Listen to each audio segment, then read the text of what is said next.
are live, you are live. Good afternoon, everybody, and welcome to the most relaxing kind of atmosphere you could ever hope to imbibe. Here we sit in a beautiful autumnal afternoon, 30 degrees Celsius, 86 degrees Fahrenheit. There's a lovely breeze blowing out of the north. There's a herd of wildebeest sitting here in the shade. You are talking to us live from the Kruger National Park, and you're on a live safari with me, James Hendry, and more importantly with David Eastaugh, that is really his name, on the camera. Hello, David. Hello, James. Lovely to have you with us. In the final control this afternoon, Louise Pavid is in my ear and Rebecca is helping her. And on the other vehicle, somewhere in the wilderness, going terra incognito to the west, Samwise Gamgee and his erstwhile friend, Gandalf Bryan Joubert. Right. That's all the admin out of the way, except to say that we would love to talk to you during the course of the next 3 hours. Hashtag SafariLIVE if you're on Twitter. Questions at wildearth.tv if you want to talk to us on the email. And we've stopped here to observe some wildebeest, and they have not been here for some time, I have to tell you. I think they've been lurking on the Arathusa airstrip, which is not too far from here, probably about 4 kilometers as the crow flies. That's just over 2 miles, probably 2.5 miles as the crow flies. And they are here now, and it's lovely to have them back in our clearing on quarantine. Now, this particular herd of wildebeest has done a superb job of raising the youngsters that were born this year. And they've done a superb job. I say that because so often in this particular area, because the habitat is not ideal, it is a sort of broadleafed woodland area, which is ideal for hunting small wildebeest if you happen to be a lion. This herd, I think, has only lost 1 or 2 of the 10 young babies or 11 young babies that were born this year, which means the herd has almost doubled in size in 1 year. And those youngsters, one of which, Dave, you can see one coming around the bottom of the termite mound there. That little one there with the sort of odd-looking spiky horns on the top of its head was born probably in October or November, so is now October, November, January, March, 7 months old, if you can believe it. And that 7 months means it is almost pretty much at adult stage with regarding to running away from predators. So they did a great job, and we hope that they manage to do the same sort of job as we go forward into the next year. And I wonder if the drought didn't have something to do with that. Given the openness of the terrain, when it is normally sort of closes up, although there's lots of food when the rain comes in the end of November normally, the vegetation does get thicker and closes up, and I think that maybe makes it easier for the lions to catch the young wildebeest, whereas this year, of course, we had a drought, and so while food was a bit scarce, it probably made it a bit more difficult for the lions to hunt the little wildebeest, and so they probably had to make do with snacking on impala, steenbok, duiker and small antelope like that. It really is nice to see them. We don't spend a lot of time with our wildebeest. Our plan for the afternoon, once we've enjoyed these wildebeest, is going to be to head down towards Treehouse Dam. We do have an elementary school joining us at 4 o'clock, 6 and 7-year-olds, and it's such a wonder to get questions from 6 and 7-year-olds because, of course, they do see the world in an entirely different way from adults, and it's wonderful to get their questions. So for 40 minutes odd from 4 o'clock, we will have the 6 and 7-year-olds of Glenwood Elementary School in Virginia Beach, Virginia, talking to us and asking us questions about the things that we see. So our plan is to head towards Treehouse Dam, see what we can find there, and then we will attempt to see if we can find Mr. or Mrs. Karula.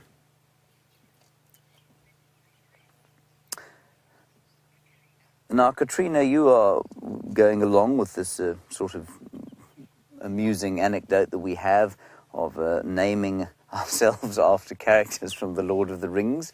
Bryan is Gandalf, as you say, and Sam is Samwise, as he must be. And, well, I kind of named myself Bilbo the other day, but I was told I couldn't be that. I had to be Frodo. So I said, that's no problem. I'm happy to be Frodo.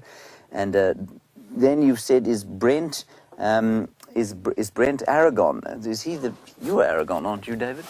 David is Aragon, Katrina. Brent is Sarwan.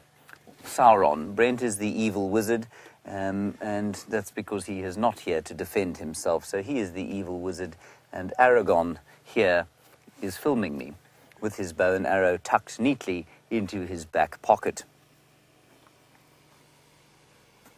Right, we're going to sit here with these wildebeest a little bit longer, and while we're doing that, let's head across to Samwise Gamgee, who is exploring Mordor to the west with Gandalf.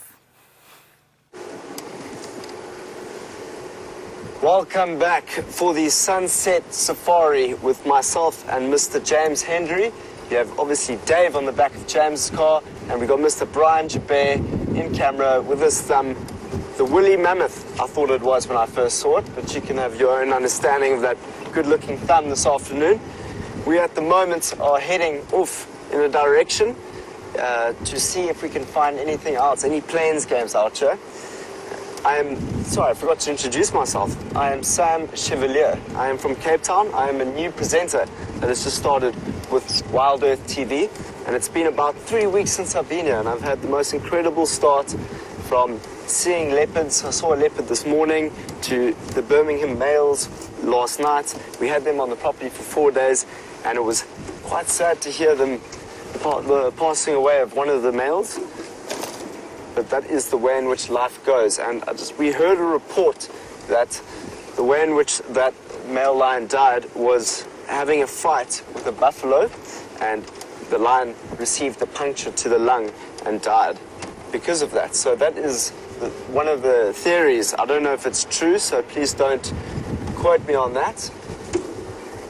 That's just the message I got from a friend who is in a reserve very close by. But over there, got the sighting of some impala that is sitting in the shade there. Have a look at those impala. So this is exactly what I'm feeling like this afternoon. Just like these impala, purely because it had just got so hot.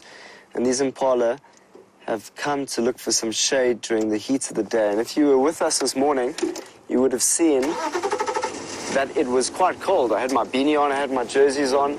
So the transformation of the bush has been quite incredible. I'm just getting you in a position where you can see them standing in that shade, standing and lying down in the shade.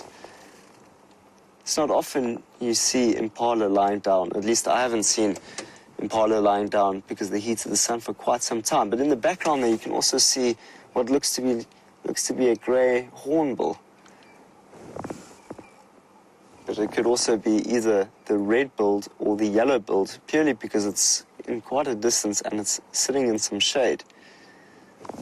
So those are the first two animals we've seen this morning. We've seen a bird and we've seen some impalas. There's no reports of any other predators at the moment that are on the property. We were exceptionally lucky to have had those male lions on our property for four days, and being able to come and view them at night time and see them in the kind of condition they are at this point of time. They didn't look like they were in the best of conditions, especially one of them that had picked up quite large amounts of, someone thought it was, I think it was fungal. I got a tweet saying that it was a fungus, and that's what Brent said. I thought it was mange of some point, of some sort, but it was interesting to see the conditions of those male lions and how they might now become, now that they've lost a brother, and what difference that might make to them out here in the hot savanna during the winter months that are to come in just a few weeks.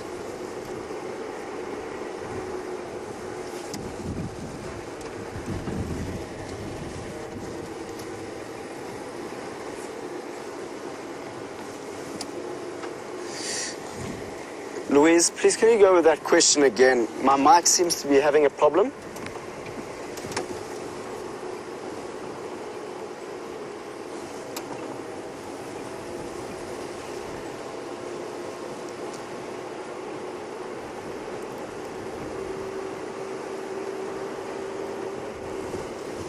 John, so I really needed to get that message because it's very, very interesting. Basically, the question went along the lines of, man's influence in nature, and, is it because of man's influence that we need conservation, if that's correct?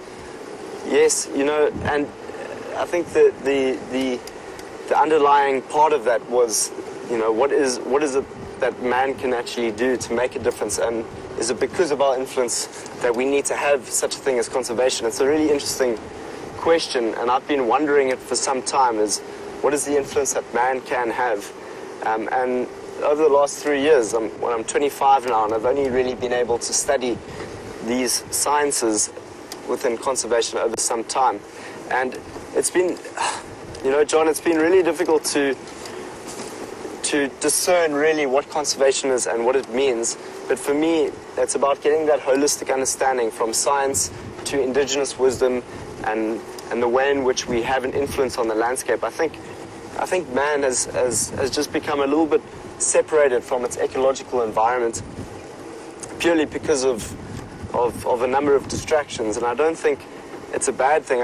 I just think that we focus too much on the rational thinking mind, and that we don't allow ourselves to intuit and feel and sense the world, much like all the beautiful animals that we get to see around here. So conservation, in my eyes, is purely about understanding ourselves within the biotic community, rather than as seeing everything as a commodity from which we can draw. Because we obviously do not live on a planet that is infinite. We live on a finite planet with a number of resources. And if we continue the kind of mindset of extraction equals growth, we might find ourselves in a bit of a tricky situation in the future. But I'm still keeping my mind very open, John, to learn about the different forms of conservation and whether it will make a difference in the future. I hope that answers your question. It was quite a long-winded question. But over the course of the drive, if you have any other questions to make that a little bit more clear, then please send so. This is my passion, to learn more about our influence.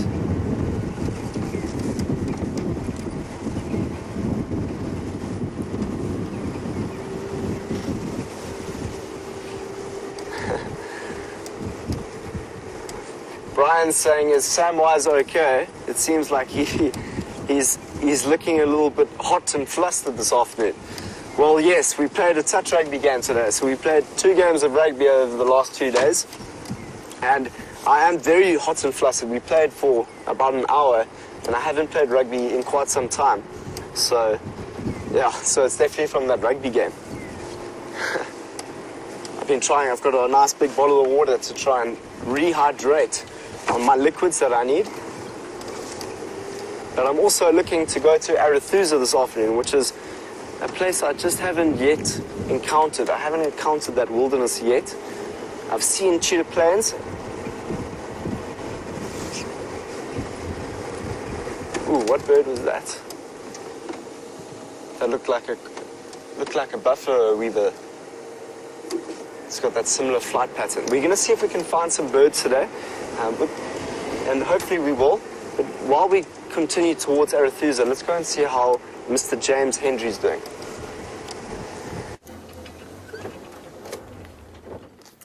Right, everybody, what we've done is we've come into the area where Karula was last seen. Bryan and I checked this area briefly this morning.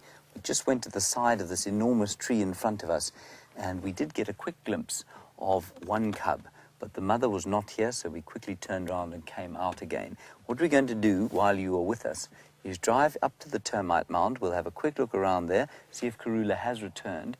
If she has, we'll sit with her. She might bring the babies out, she might not. If there is nothing there, we'll turn around and just come back out again. We're not going to look for the cubs in the vehicle unless we know that the mum is around. Okay, here we go. If we do see the cubs without the mum, we'll have a quick look, turn around and out. So what we don't want is them to be confused by the noise of the vehicle and not respond to predators in the way that will be, you know, most natural, which will be to climb a tree or hide under the bushes. They're certainly old enough to be climbing trees now. So what we want to be doing is looking in the deep shade, possibly on top of that termite mound, possibly in the tree.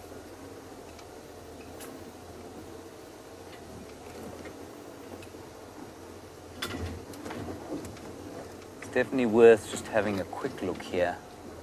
It would be very nice to see them again. So let's just look around here. The cub was the other side when we spotted it this morning. Just looking into the tree. This is a wonderful example of my favorite tree. That is the low-felt milkberry Manilkara mochisa. And before we go around the termite mound, I'm just going to take these powerful binoculars and just look into some of the deep shade around here and see if we aren't able to spot something in the way of some black spots and golden pelage. Don't you love the word pelage, David? Great word. Do you use it often? I don't. You don't. I don't either. It's a bit snobby, I think. Right, we're just having a quick look into the shade.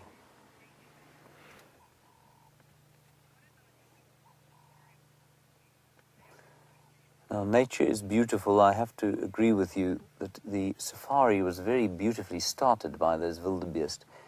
And what I wanted to convey to you as we sit here looking for leopardess and her cubs is the sense of relaxation that I was getting from those wildebeest and the scene with a deep blue autumnal sky above them. And I hope that you got a sense of that, because I know, of course, living some of the hectic lives that many of you do in cities, you are probably a little short on wilderness relaxation. So I hope you managed to absorb some of that atmosphere. Let's drive a little bit around this termite mound, very slowly, see what we can see. And then if there is nothing to see, we shall turn around and go out again.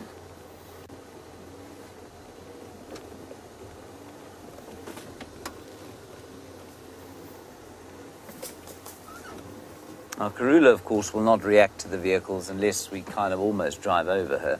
So we need to drive very slowly.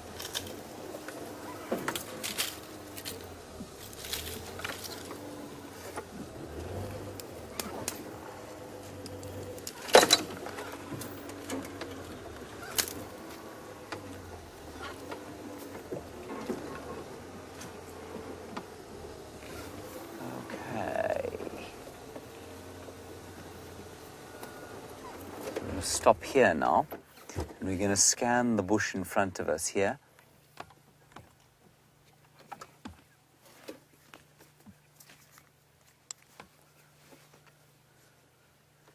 Rocky Knight, thank you very much for your comment. You say you are grateful that I'm showing them so much respect.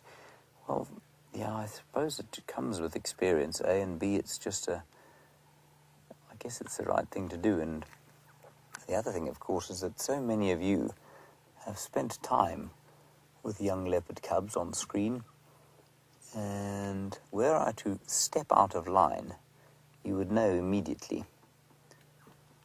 And it's that constant knowledge that very experienced and people who enjoy watching leopards are watching us is a good reminder that we mustn't push boundaries, that we need to behave in a very sensitive manner always.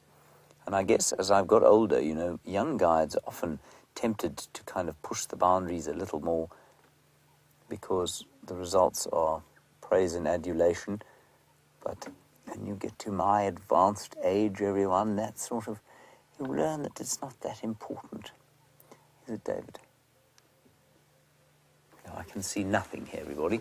Let's go slightly further forward.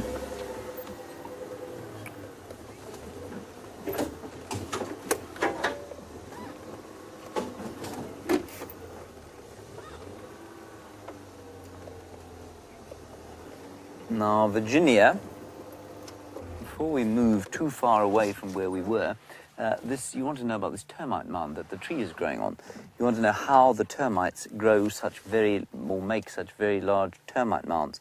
Virginia, they do it by digging, obviously, and they sort of stick it all together with dung and saliva and bits of sort of dry and digested plant material.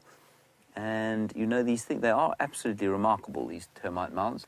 They go down, probably, it's the proverbial tip of the iceberg, they go down many times as deep as they are tall, and usually they get down to the water table, so that the mound is never lacking in water. And on a winter's morning, it's such a joy to find one that's open, that's got an open chimney, because you see the steam coming out and you see the moisture inside when everything around is completely dry. So that is the termite mound, or home of Macrotermes natalensis, the fungus-growing termite. All right, nothing here. Let's sneak a little bit further forward into this clearing. Into this clearing we can go, but I think if we try and get out the other way, we're going to make a big noise, so we'll probably turn around.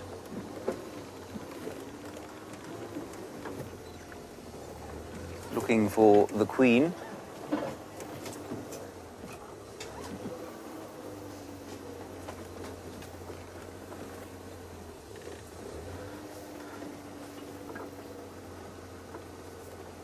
What gave away the little one's presence today was the bird's alarm calling.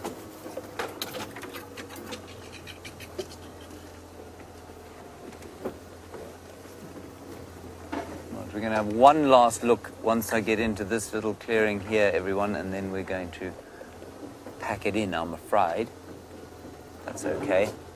Had a wonderful view of her yesterday. Let's have one last squiz through the bushes here. Squiz, of course, is not a word I don't think many of you use. Somebody asked me what on earth I was talking about the other day. It's quite a nice word, though, for look, search. Squiz. I'm not even sure if it's a real word.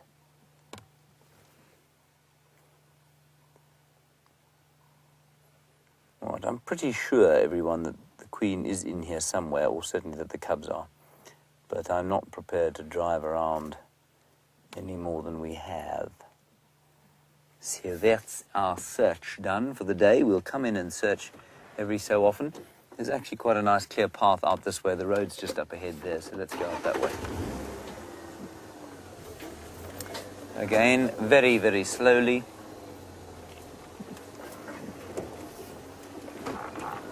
We'll just keep an eye out. Now, Karula, of course, will not spend all the time with her babies. She will spend time hunting. She still needs to mark her territory to make sure that no one incurs. There have been some elephants here as well, so that may have inspired them to move on a little. And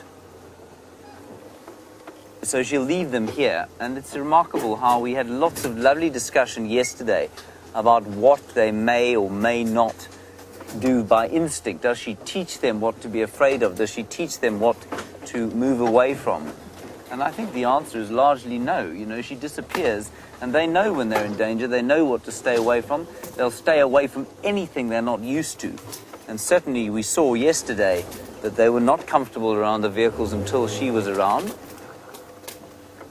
And so they didn't hang around with us unless she was there.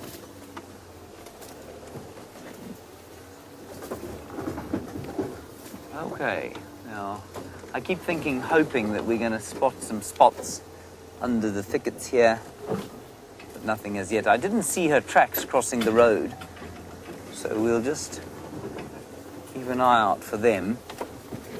But I think, everybody, that is the end of our little search for Karula, unless we find some obvious tracks of her going across the road, perhaps towards Treehouse Dam. We're not too far from there. And please just excuse my not making too much eye contact with you at the moment. I don't want to miss her if she's on top of a termite mound or in a shadow. She doesn't seem to be.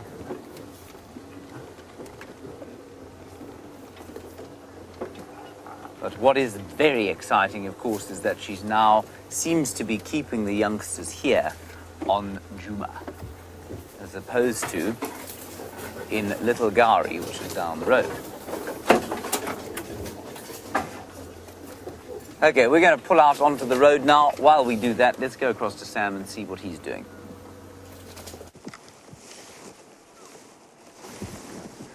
I've just found a small, tiny little spider. What looked like a jumping spider. He was about this big, and I just got him on this little piece of little piece of dung here, but he just jumped off. It was incredible. It was a really good looking little spider that I just found. Sorry, I don't want to step on him. That's why I'm looking down. Just want to make sure that he'll be okay, because he wasn't more than that size. He was so small.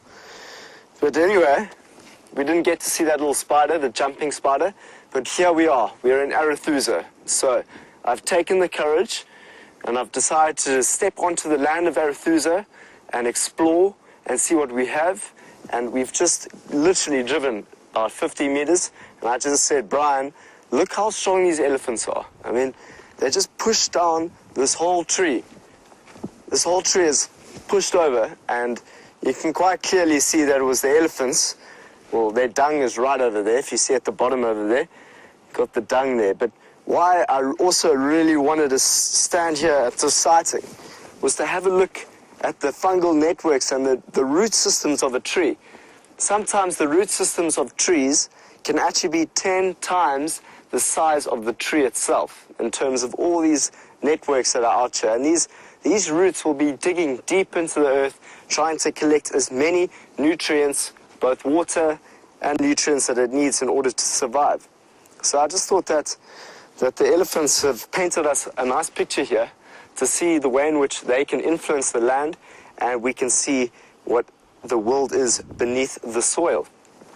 And just taking things a little closely, I'm not sure if you're able to see that intricately over there, but have a look at all those fungal networks that are inside this piece of dirt here. And it's incredible. Once you get to learn more about the influence that these fungal networks have in the ground, it'll fascinate you. From my understanding, this is called mycelium. Mycelium is the fungal network beneath the ground that will connect ecosystems together and make them a little bit more efficient. Ooh, something's biting me. And it's a funny little beetle. Let me just get the... Wow, look at this little beetle that I just got. Found him chewing on my skin over there. So, Arathusa showed us some of its fungal networks. Ooh, sorry, little man. And some of the little creatures that exist here. So we've already started searching the soil, and we've had a look at mycelium. And as I've explained before, that mycelium is a fungal network beneath the soil that acts almost like the internet, like we know the internet, beneath the soil, and will connect all the different trees and parts of the ecosystem together and help it become a very resilient ecosystem. So that's definitely a huge fascination of mine, is learning a little bit more about the world beneath our feet, because it's pretty much like understanding our bodies. Our bodies are, what we see of them is the exterior face value of them. But when we look a little bit deeper into our bodies, we can find our heart and our lungs and everything that allows us to exist so well in this planet. So when we think about that, we can look down at the soil and see that as the functions of life. The heart, the liver, the lungs of our beautiful planet that is so significant, but yet so insignificant in the greater scheme of the universe. So that's our first little introduction to Arathusa. Hopefully we can find something else here. I'd like to see a hippo. I'd like to see a giraffe. Maybe even a scorpion. Why not?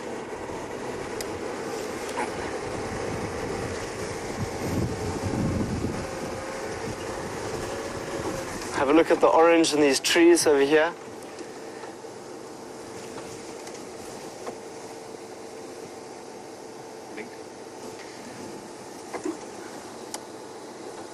Okay, I'm just showing you that orange tree just to show you that autumn's on the way. I'm going to go through Arathusa. Let's jump through to James and we'll see you just now.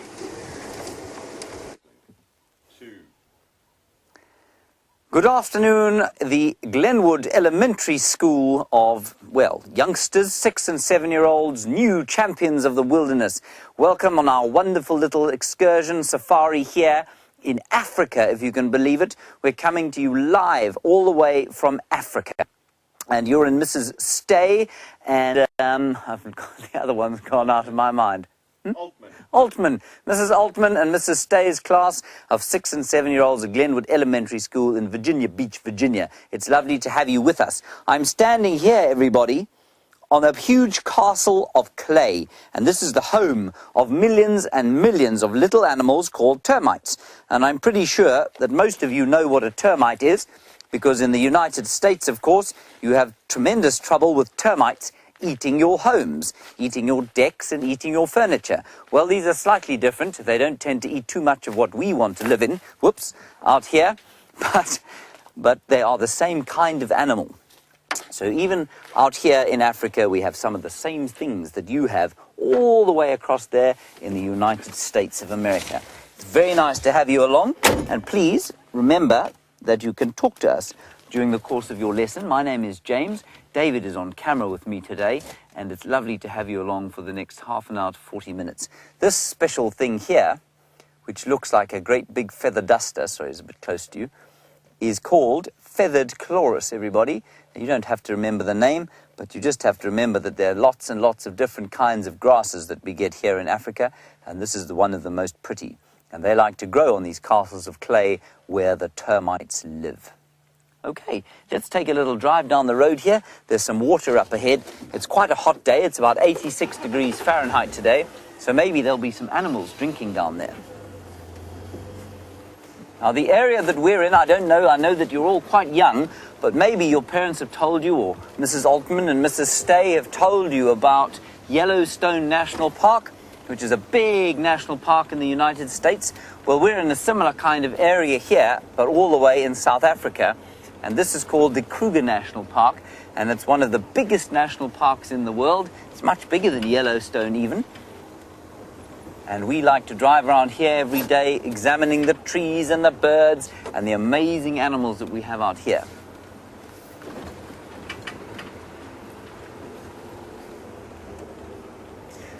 And we also have Mrs. Wilson's class, so it's lovely to have you with us as well. And while we are driving down to the water, let's go across to Sam and see what he has to show you.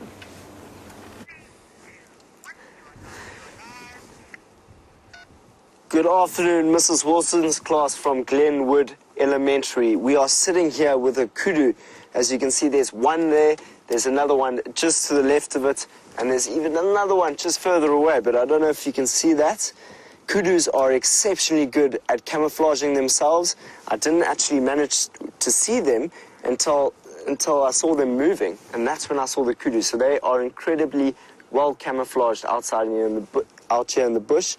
You can tell that by the white stripes on their bodies. That disruptive coloration allows them to walk through the bush and go unnoticed. But they can quite clearly see that I'm here, because their ears are out and they've got exceptional hearing, so they know that we're there. The bird that was on the back of that kudu was a oxpecker. There we go, we can get another good shot of the kudus moving out. Great sighting of that kudu, one of the largest, it is the largest here in the Sabi Sands. The biggest is the eland. Let's go to, the eland's not here in the bush, it's out here in Cape Town. But let's go through to James with a warthog. Now we're going to whisper, everybody, because those are warthogs and they're quite afraid of us. And you can see them watching us. That's a mother and 2 babies. And the mother's watching us because she thinks that we might be a threat to her little ones. So she's watching us carefully, and that's why I'm whispering.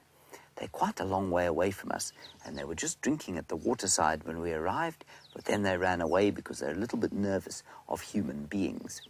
And many of the animals out here are afraid of people. Look at the way they run there with their tails in the air. Isn't that lovely? I'm sure many of you have watched The Lion King, maybe the TV show, or maybe even if you were lucky enough at the theatre. And that, of course, is the same animal as Pumbaa. Pumbaa was a big male warthog, very similar to those ones, like the father warthog of those ones. And we're going to go around and I'll show you the water, and we'll see if anything else comes down to drink. Often animals on a hot day would like to come and drink in the same way that you like to have a drink if you get very hot playing.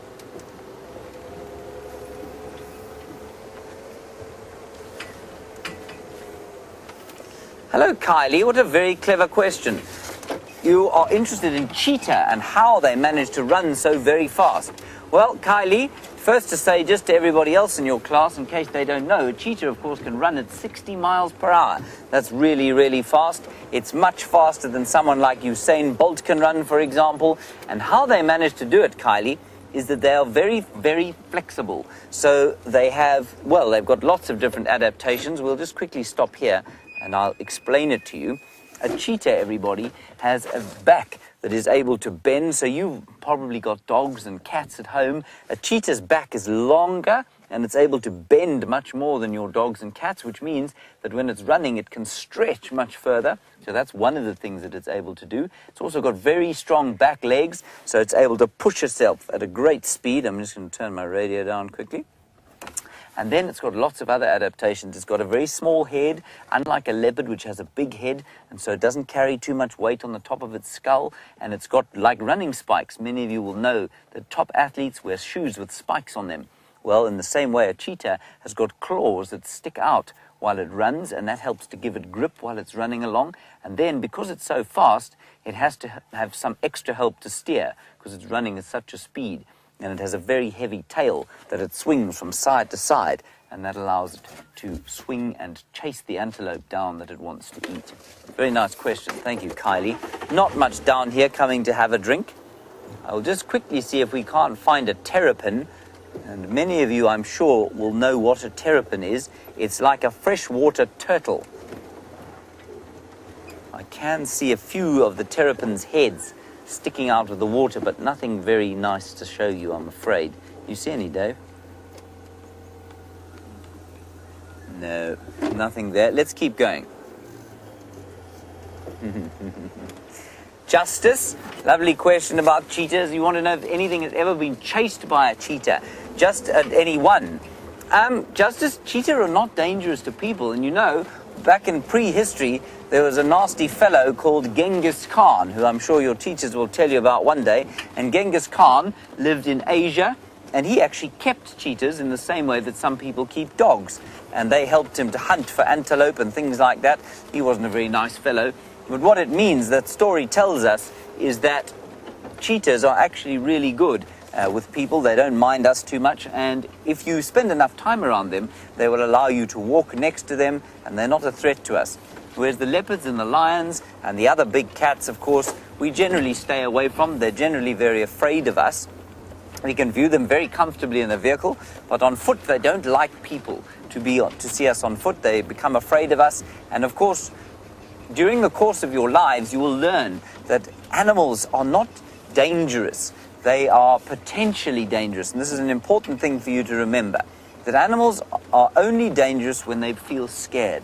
So many animals are not dangerous at all, but because they get scared of us, then they can attack us sometimes. But out here, we're very respectful to the animals, and so we don't get too close that they ever to attack us. So although the cheetah might be afraid of us sometimes, they will never attack. Micah, I don't know if you've got a dog or a cat at home, but you want to know what a cheetah's fur feels like. Well, it depends on, I'm going to hope that you know what a Jack Russell is, something like that, a small dog with short hair. And that's exactly what a cheetah's fur feels like. It feels like the short hair on a dog, something like on a bull terrier or a Staffordshire bull terrier or something like that, with like a short-haired dog. It's exactly what a cheetah's fur feels like, maybe a little bit longer, but it probably doesn't feel like your cat's fur, which is very thin. And what it looks like, well, let me show you a picture. A cheetah's fur, Micah, looks gold with black spots on it. It's amazing. I'm afraid I don't think we're going to see a cheetah this afternoon. We're in the wrong kind of habitat, because cheetahs like big open areas and not these areas where leopards and lions far prefer to be. I'll just quickly find this cheetah for you, and then we will carry on. So a cheetah, there we go. A cheetah looks very much like that. Well, that's a picture of a cheetah. And you can see quite similar to a leopard, but as I was saying to you just now, see the leopard's head is much larger than the cheetah's head, and you can see the cheetah's got very powerful hind quarters for running, and it's quite a lot taller than a leopard. But it's gold and white with black spots, and those very distinctive, what we call eye tear marks that run between the eyes and the mouth. It looks like it's been crying black ink, which it hasn't, of course, but that's what it looks like. That's what a cheetah looks like. Micah? Reggie, your question is, why are deers slow? Well, deers aren't slow, Reggie. They may look slow compared with a cheetah. Now remember, we don't get deer here. We get things called antelope. And antelope are very similar to deer, so we can have the same discussion. They look slow when they're being chased by a cheetah, but compared with people and compared with just about every other animal, they are really, really fast. So while a cheetah can run at 60 miles an hour, you'll find that most of the deer out here can run at least 45 miles an hour. Now that's very quick. It's much faster than any human being can run, even faster than you. I know that, I remember when I was 6 and 7 years old, I thought I was the fastest person in the world. But an antelope was even faster than I was when I was 6 and 7 years old. So they're not really slow. They just look a little bit slow compared with things like cheetah. And Hannah, you want to know what antelope eat. Well, let's have a look here. I'll show you exactly what they eat. I'm going to stop right over here. I'm going to get out of the car and I'll show you what antelope eat. Mainly because I can't find any antelope at the moment, but there are lots of them around. So Hannah, the antelope will eat two kinds of things. The first kind of thing would be something like this. This is a leaf of a tree which will get big like this. And what we'll do is just give you a little taste of what they taste like. Here you are, David. Have a taste of that. Now, you can be very glad you're not an antelope, Hannah. Ugh. Horrible. Yeah, you can hear David spitting it out. It tastes very bitter, but to an antelope, they manage to eat this. And this is called browsing. When you eat leaves like this, it's called browsing, and that kudu you saw with Sam will browse leaves like this. Then you get the other kind of antelope, like a wildebeest, for example, which will eat grass. And they don't eat this bit. This bit is kind of like straw, but they eat this bit. They search out for the leaves at the bottom here. And I think you'll find, when we give that to David, thank you. Make him put that in his mouth, it's actually a lot nicer than the leaves of the trees. But the trade-off means the good and the bad. The trade-off is that there's much less protein and much less of this kind of leaf than there is the leaves in the trees. So some antelope are browsers, which means they eat the leaves from trees, and some are grazers, which means they eat the grass on the ground. Nice question, Hannah. You're obviously very clever indeed. Wasn't the best grass.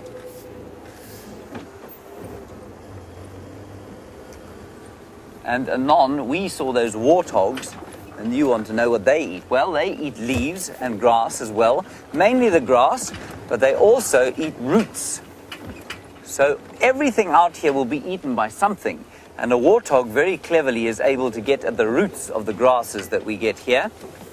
And they dig them out. They've got a hard, like a spade, in their noses, and they dig under the ground and they get the roots of the grass out, and they eat those a lot. They enjoy those very much. They also will eat fruit if we can find fruit. But remember, we don't get a lot of fruit out here. It's not fruit like you get on a farm or something like that. Very small berries sometimes, and so there's not a lot of fruit around. Warthog will also, if you can believe it, they will suck on bones. They like to suck bones in times when there's not much for them to eat. Now, I just want to quickly show you something here, something else for us to eat, everybody. Now, the local people here will often eat this kind of thing. And, David, I don't think I've ever given this to you before. This is sand that is put on a tree by termites. And you can see here they've built their castle up into the top of the tree while they eat the bark. They like to eat the bark of the tree. And this actually is eaten by a lot of local people, this sand. And I think it tastes like sand. But local people here eat it. Very sandy. It's not very delicious at all. No. Anyway, I suppose if you live out here, the reason it has got nutrition in it is because of the poop that the termites put inside there. It's quite nutritious. It's full of nutrients. So everything out here is used by something to eat, even human beings. Right, Sam's got an antelope to show you that eats both grass and leaves. It's an impala, everyone. It's a male impala. You can tell it's a male impala because of the big horns that he's rubbing against the tree here. Very, very interesting behavior, purely because I haven't seen it before with a big male impala. But it seems that it's just rubbing it to try and strengthen or get any parasites that might be close to the horn area there. But look at this beautiful species impala. It is the one antelope that we'll see the most here. So you just saw the kudu. The kudu was the biggest one that we get in the savannah. Here is the impala, and it is the most common antelope that we see here out in the bush. And it is the one antelope that will be eaten by most of the predators, such as wild dogs, leopards, and lions. So only the males will have horns. The females do not have horns like this big dominant male does. And you can see he's on his own. So we're getting to the period now called the rutting season, which is when all the males try and collect a whole group of females, and they'll try and look after them and spread their seed. So here is a big male impala. But with that, let's see what else we can find this afternoon. A beautiful impala on a new property that I've just come onto, which is called Arathusa.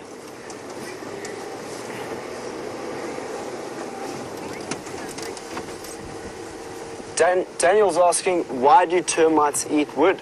Well, Daniel, it's a good question. They eat wood purely because that is their food source.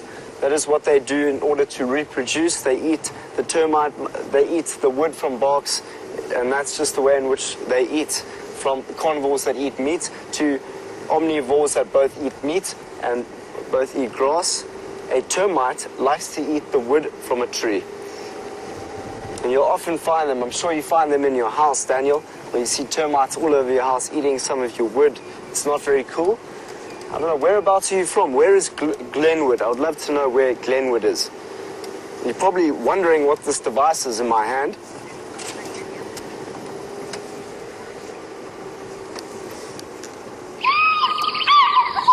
It's a device that helps me listen to the different bird calls out here in the bush. So we're going to see if we can find a bird, and then we'll play their sound.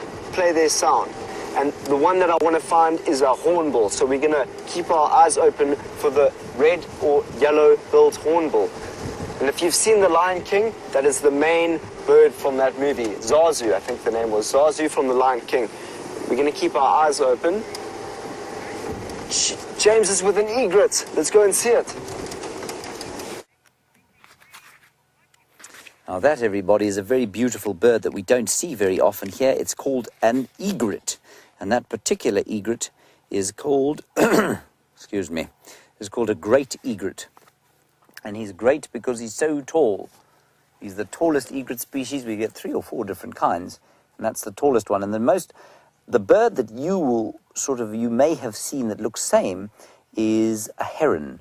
He's part of the heron family, and I think you get herons in the United States.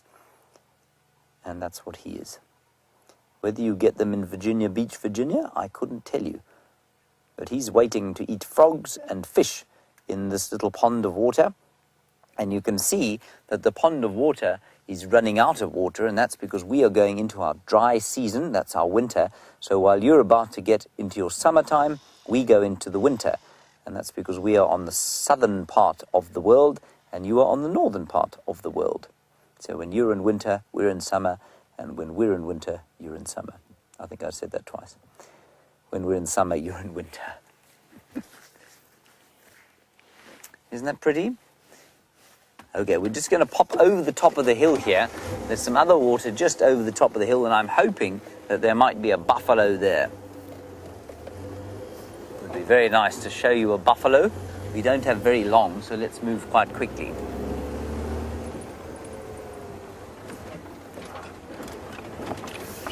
some very clever questions coming today. McKenna, you want to know what a lion's predators are.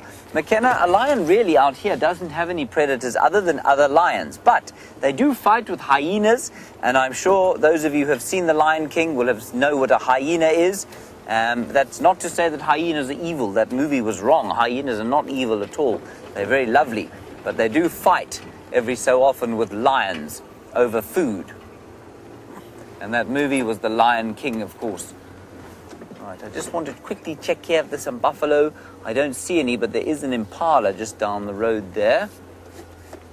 No buffalo. Now, buffalo like these kind of muddy wallows. And I suppose, like many of you, you would like playing in the mud. I used to love playing in the mud. I still love playing in the mud. And a buffalo bull gets to do that all the time. He doesn't ever get told to have a wash. He doesn't ever have to go in and wash his hands. And he can just lie in the mud all day long, unless he finds a lion coming to get him. There are two other special birds here I want to show you. Those are called blacksmith lapwings. I don't know if you know what a blacksmith is, but a blacksmith is the old word that we used to use for somebody who puts shoes on horses.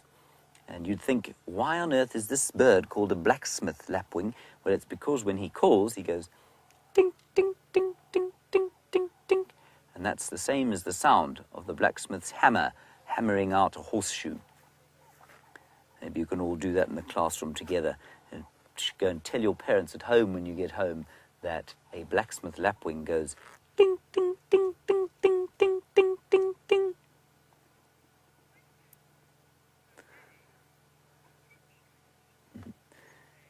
And Jose, you were wondering what those egrets that we saw eat. Well, they eat fish and frogs. They'll eat largely fish and frogs. Right. Ooh, I can hear a very big bird calling. The Battalier eagle. Quah! Quah! But I can't see him. Let us move forward. And I'll quickly show you these antelope in front of us, these impala, which seem to now have moved. No, there they are.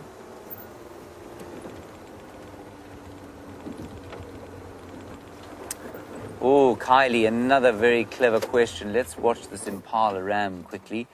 A big male impala, the most common antelope that we get here, and you know that now, of course, because we saw one with Sam already. Kylie, you want to know how birds fly so fast? Well, the first reason, Kylie, is because they use gravity quite a lot. So, gravity is the thing that pulls things towards the earth. So if you drop a plate or a cup, you know that it drops to the ground very quickly. And birds use that when they're flying to dive out of the sky. And the peregrine falcon dives at 120 miles an hour. So that's twice as fast as a cheetah can run. So it uses the help of gravity.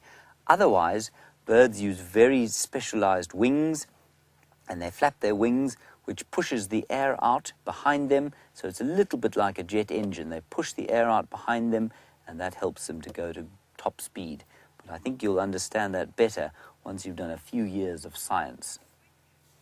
There, look at that magnificent male ram. Isn't he lovely?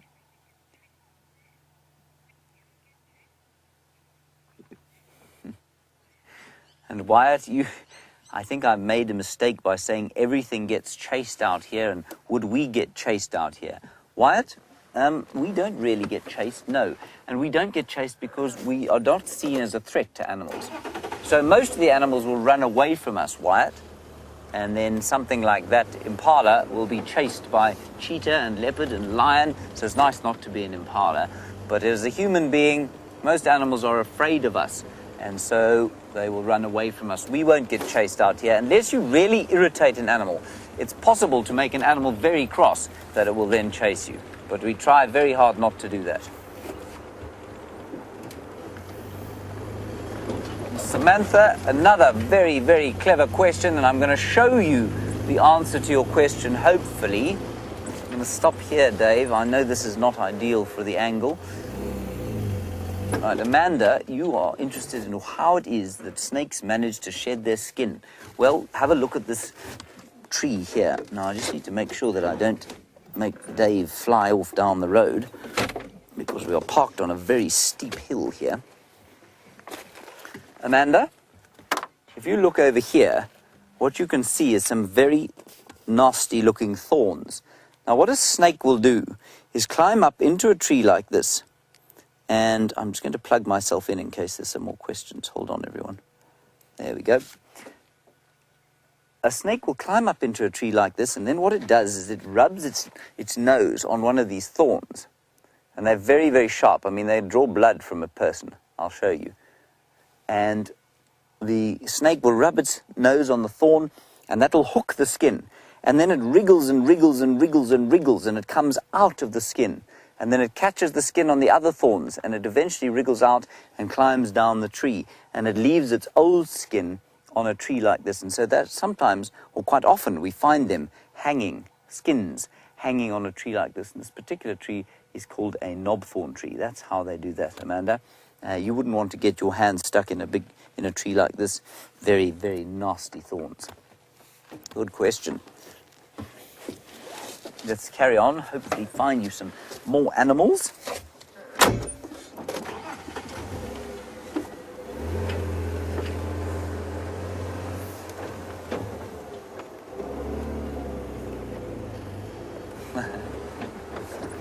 Reggie, another very clever question. Why do the animals shake their ears and shake their bodies and shake their feet? Reggie, what do you do when a fly sits on you? Let's say you are standing in a place where you're not allowed to scratch. So let's say you're standing in church or something like that, and you know that you have to stand very still, and a fly lands on your nose. What can you do? You shake your head like that, don't you? And that's exactly what these animals are doing when you see their ears shaking. They don't have hands like that where they can slap the flies off them. That's what we would be doing. But these guys out here can't do that, so they just have to shake their heads and they flick their tails. And there are lots and lots of flies out here. And particularly this year, we've had a very dry year, and so there are lots of flies.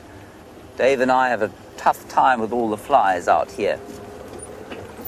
Very good question, that one.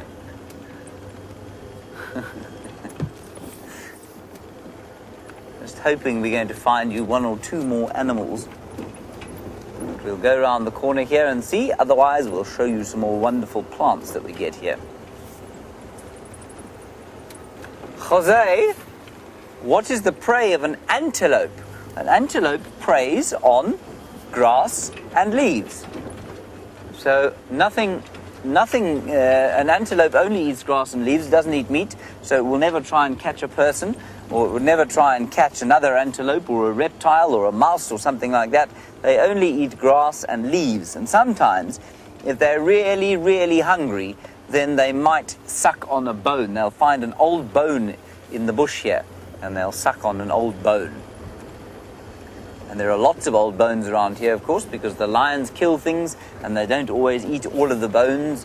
Same with the leopards. And Samantha, a wonderful question, of course, because you get lots of different wildlife in the United States, many of it fascinating, or much of it fascinating. And you want to know if we get bobcats out here. Samantha, we don't get bobcats out here, but we get similar cats. So the similar kind of cat, I suppose, to be a bobcat would be a caracal, which looks a bit like your lynx, which I think is a similar thing to a bobcat. And then I suppose our leopards are about the same size as your cougars or mountain lions. And so while we don't get exactly the same animals, we get the animals that, what we say, that's a bit complicated. We get the same kinds of animals that eat the same kinds of things here, even though they're not exactly the same. Lots of different things, like you get deer over there, we don't get deer here, we get antelope. And Wyatt, you want to know if a hyena really does laugh. Well, I don't know if they laugh because they're having a good time, but they certainly make a noise that sounds like laughing. Wyatt, they go, if they find something that is, let's say they find a lion that's eating some meat and they want to steal the meat, they'll make that sound and all the other hyenas will come and they'll help them steal the meat from that lion. So they do make that laughing sound, yes. And the other sound they make, which is a wonderful sound of the African night. If you're ever spending the night in Africa, you'll hear them going.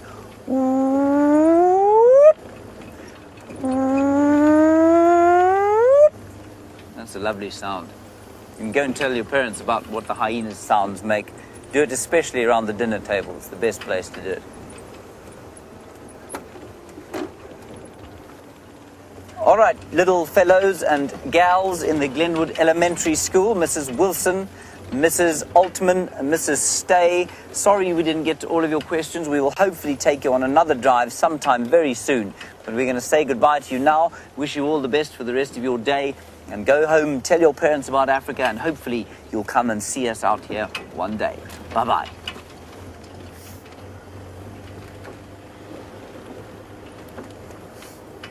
We're still live, everybody. I'm now going to speak like I'm talking to adults, of course, which is a good idea. I'll stop speaking quite like this. I do hope we will find some more animals, though. There's a squirrel. David, we found a squirrel. Wonders never cease. There it is. It's hiding from us, as has everything else this afternoon. Everybody, I have to say that I think this is the first time I've ever been past both Treehouse Dam and Twin Dams and not seen any sign of a buffalo. Okay, there was a squirrel in there. We're going to continue on towards Buffelshoek Dam now and see if we can't find something entertaining there. While we do that, let's get an update from Mr. Gamgee on the far west. So we've had quite an adventure, myself and Bryan, around Arathusa. At the moment I'm quite confused on actually where I am. And I just stalled because Wendell, the beautiful car that I'm in at the moment, likes to stall. But on our escapade, so this is actually a moment that we can sit down quickly, and I really wanted to show you this beautiful guy. Have a look at that. I'm going to put him on the mantelpiece next to my Ellie. Can you see him there in the distance? There we go. So apparently it is a dice moth. Incredible, eh? Look at those long strings on the back of that caterpillar. Watch the way it walks over my book there.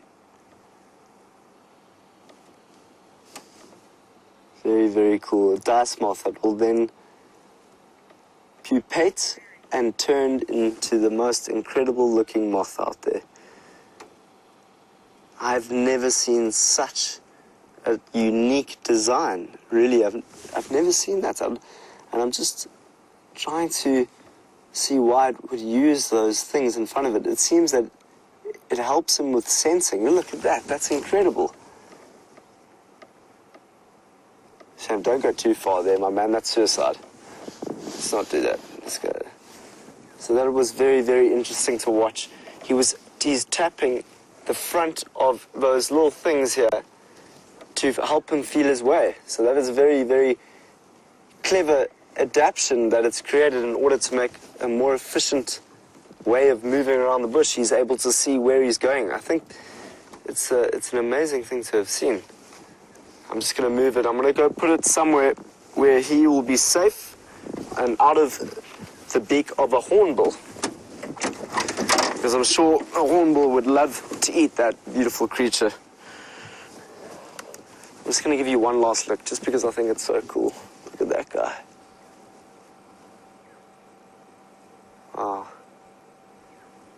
You know, you can stop and sit at a lion sighting all day, but you can be with a little dice caterpillar and just be just as enthralled by its beauty and by its way of the way in which it exists in its world. A whole nother perception. Great to meet you, little man. I'll put you down somewhere where you'll be safe.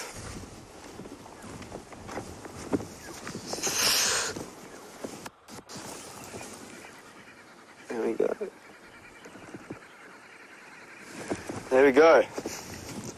I felt quite bad because he was riding shotgun, which means riding in the next door to me, and I just really wanted to show you all. So I think he's very excited to now be where he feels more comfortable in life, on a leaf rather than a vehicle. So, very cool little interaction we just had there. Otherwise, let's try and get through Arathusa as best as we can. It's been quite an interesting little navigation through here. I have no idea where to go or what to do or what road to take, but I just say, you know what, Mr. Ellie, where would you like to go? And he says, left.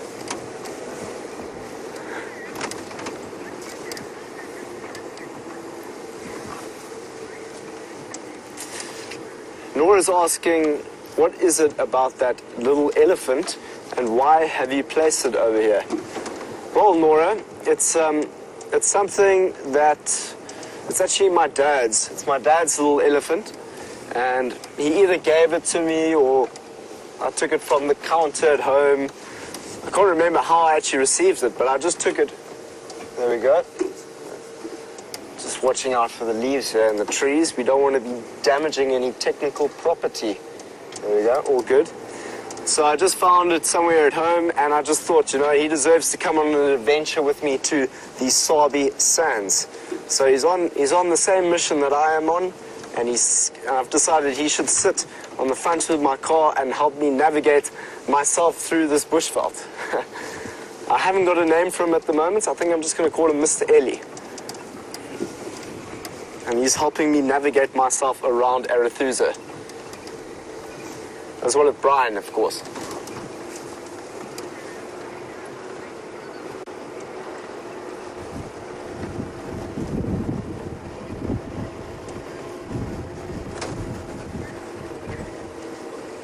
Peter from Jacksonville is asking about that little device that I made last week for Earth Day. I made like a little container.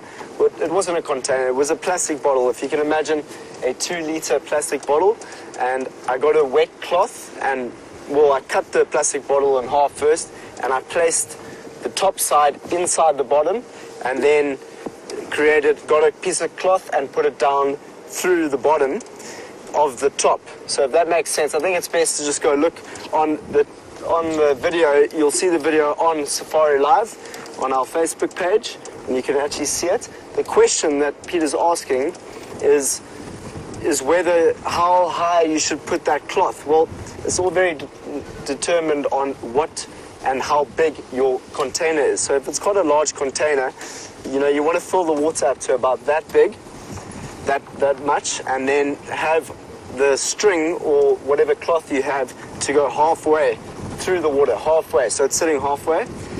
And then that'll soak all the water up through the cloth and into your soil and bring your soil the good little bit of H2O, water that it needs in order to survive.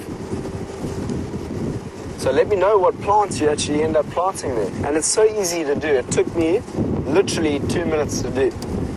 And you can make 5 of them and you can put them out on your kitchen counter, and you've got a number of different plants growing in your kitchen while you cook your spaghetti, whatever you like to eat.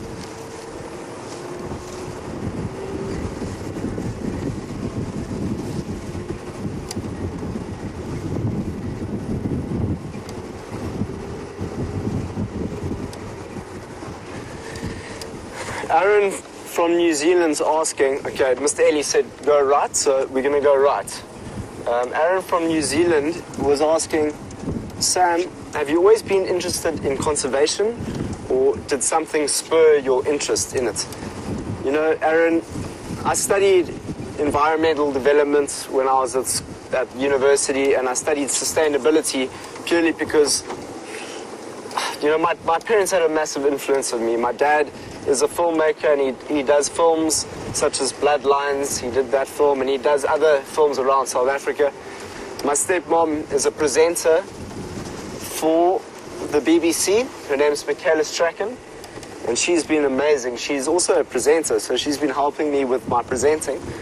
But I think the biggest thing that influenced me, you know, and this is going back to the question that I had with John earlier.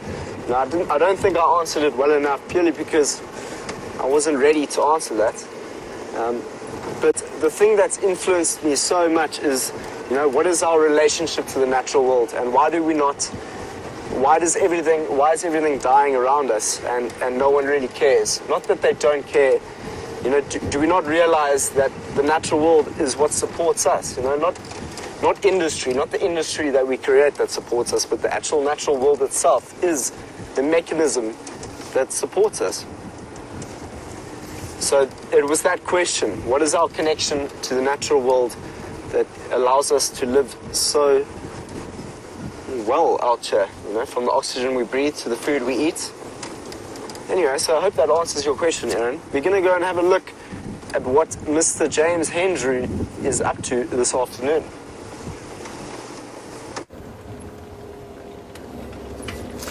We've found no evidence of further mammals except for one steenbok, everybody. The steenbok was, well, he was going to the loo and I felt it would be rude to disturb him, so we just drove on past.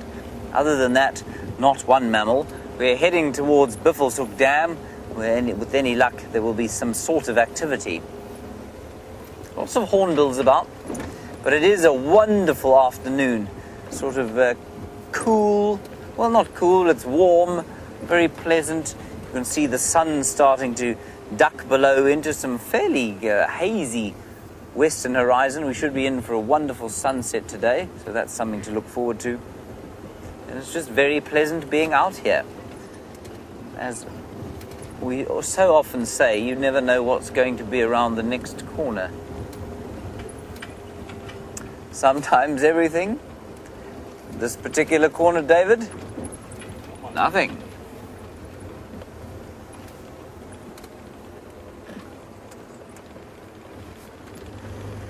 Ah. Now, a very nice question from Brad about elephants.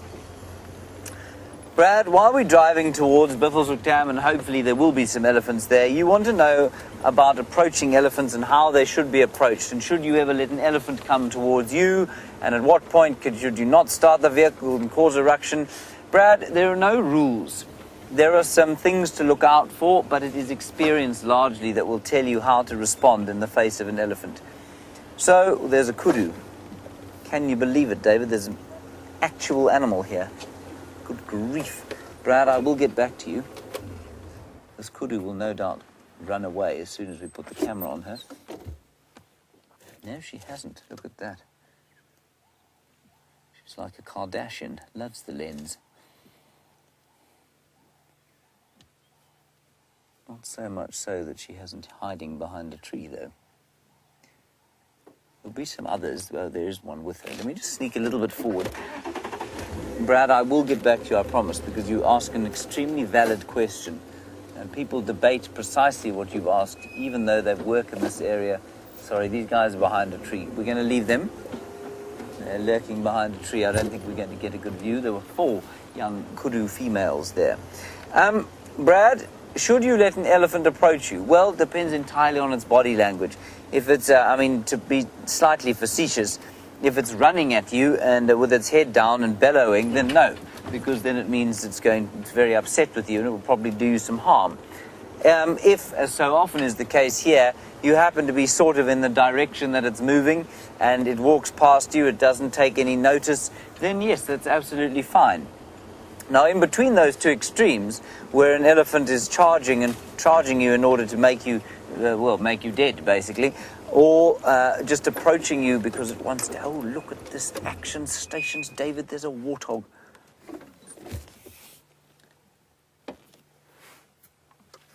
Looks like a boar on his own. In fact, looks like a sow on her own. Let me just look with my powerful binoculars. The way you can tell at this distance, everybody, is by the number of sets of warts. That is a sow, an old sow.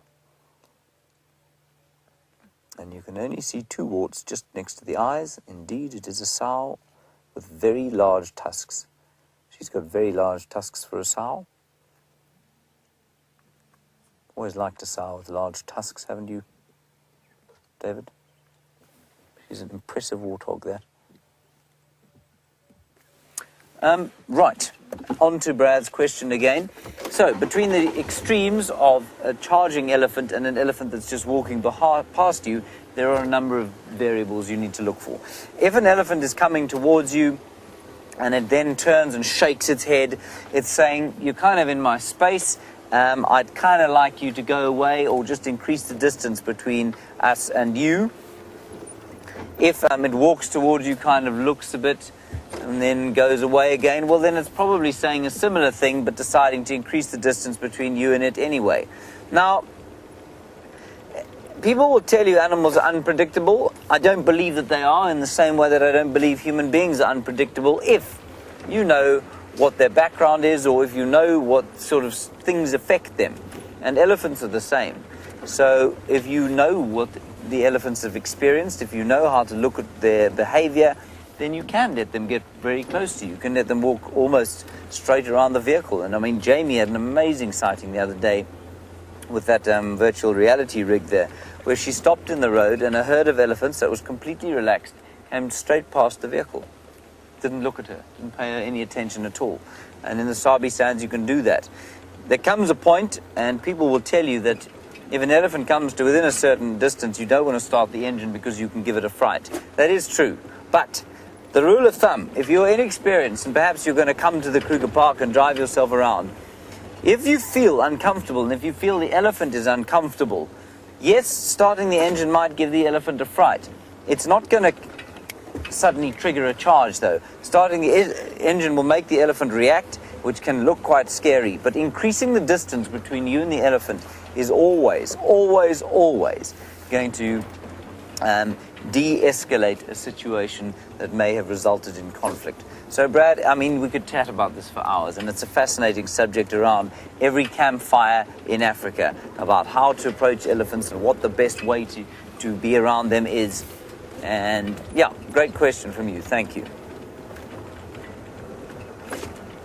And, of course, it looks wonderful when you are around a big elephant and, you know, being quite brave about it. But it's not always a good idea to be around an elephant and allow it to get close to you, because things can change. They can turn quite quickly. And so the general rule of thumb has to be keep your distance. We've got these great cameras. We don't need to get up the animals' noses, and so we try not to generally. Good grief, look at this, David. Buffalo.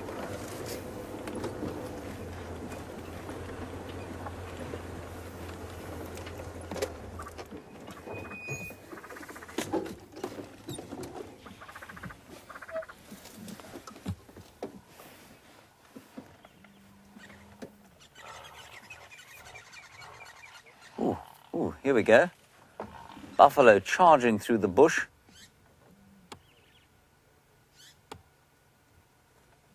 Belching. Clearly just having a fight with his friend, because there doesn't seem to be a great pride of lions leaping after him. Anyway, these buffalo have just about sort of left the water now. They're going to go off and have a bit of a drink, at least a bit of an eat. Let's just look around here. Dave will show you the Egyptian geese, and he'll show you the hippopotami, I must say. There are 2 hippopotami here. Very peaceful scene here at Buffels Hook Dam.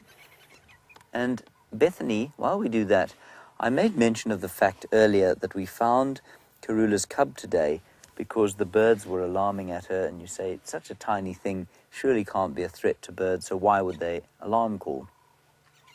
Absolutely, they wouldn't be a threat to birds, but they know what those little cubs going to become. And it's a thing that animals have. It's almost like a sort of gentleman's agreement that they have between each other, that they will alarm at any kind of predator. You know, something like a drongo will mob and attack a giant giant eagle owl or a giant martial eagle, and those sorts of animals. Oh, there's a big conflict going on between these 2 buffalo bulls behind us, grunting at each other. But there's no chance of either of those birds catching the fork-tailed drongo. But it's almost as if all of the animals out here have got to deal with each other, that if they find a meat eater of any sort, then they're going to tell everyone else about it.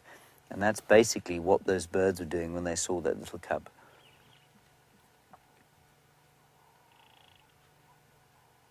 What a lovely reflection of the buffalo there. He's obviously having something of a dominance battle with the other chap. Ooh, this is quite fun. We don't often see them having a proper fight. Let's just wait here and see what happens. And the reason we don't often see it, of course, is because these guys are normally considered to be beyond this sort of thing. They've moved on. They've left the herd, and so they've got nothing to fight over. There are no women around for them to fight over. I suppose they're like cantankerous old fellows in a bar somewhere, having a fight about, well, I don't know, sports results or something like that. I'm just going to move back a bit. I think they're getting into the water there.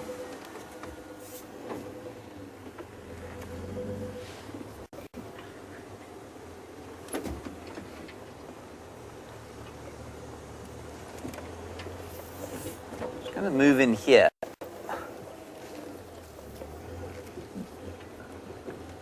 Now, Deborah in Ohio, you want to know about the life of a hippopotamus and how, in a drought season, it manages to find sufficient water to be in, and how it is able to move such big distances when it is clearly a corpulent and fairly slow animal. Deborah, first of all, the first thing to tell you is that in the drought they suffer, and they often die.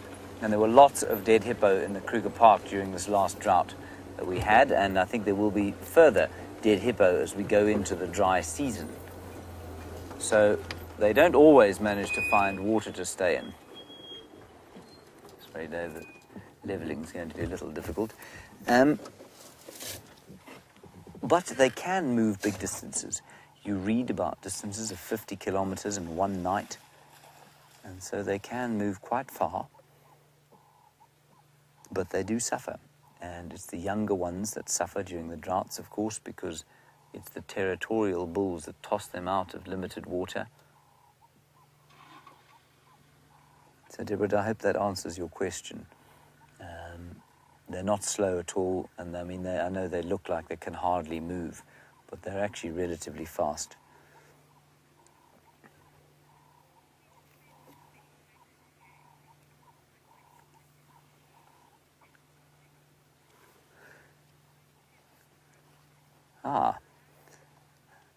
Now, Brad, your question came from South Africa, and that's wonderful. You thanked me for my explanation of elephant behavior, and I hope that you get to apply it. You say you're going to be a guide one day. I think that's fantastic news. These buffalo bulls are so incredibly powerful. Look at the muscles there.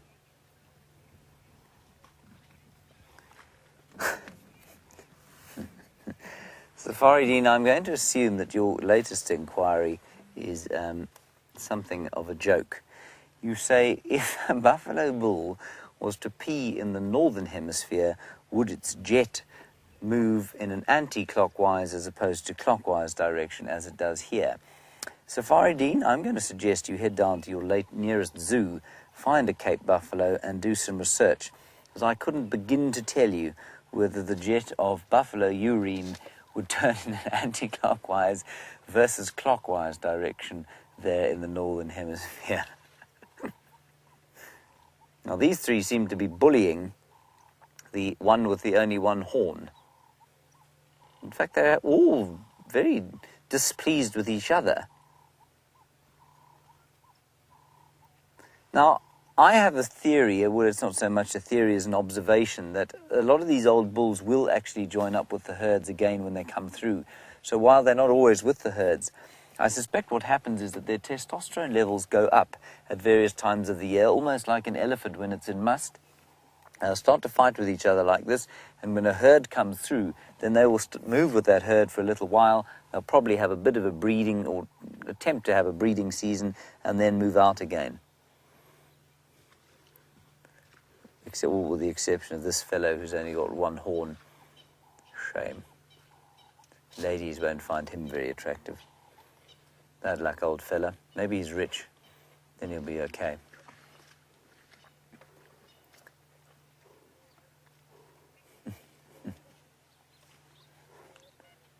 We're going to spend a little bit more time here at Beefleshoek Dam and just enjoy the setting sun here.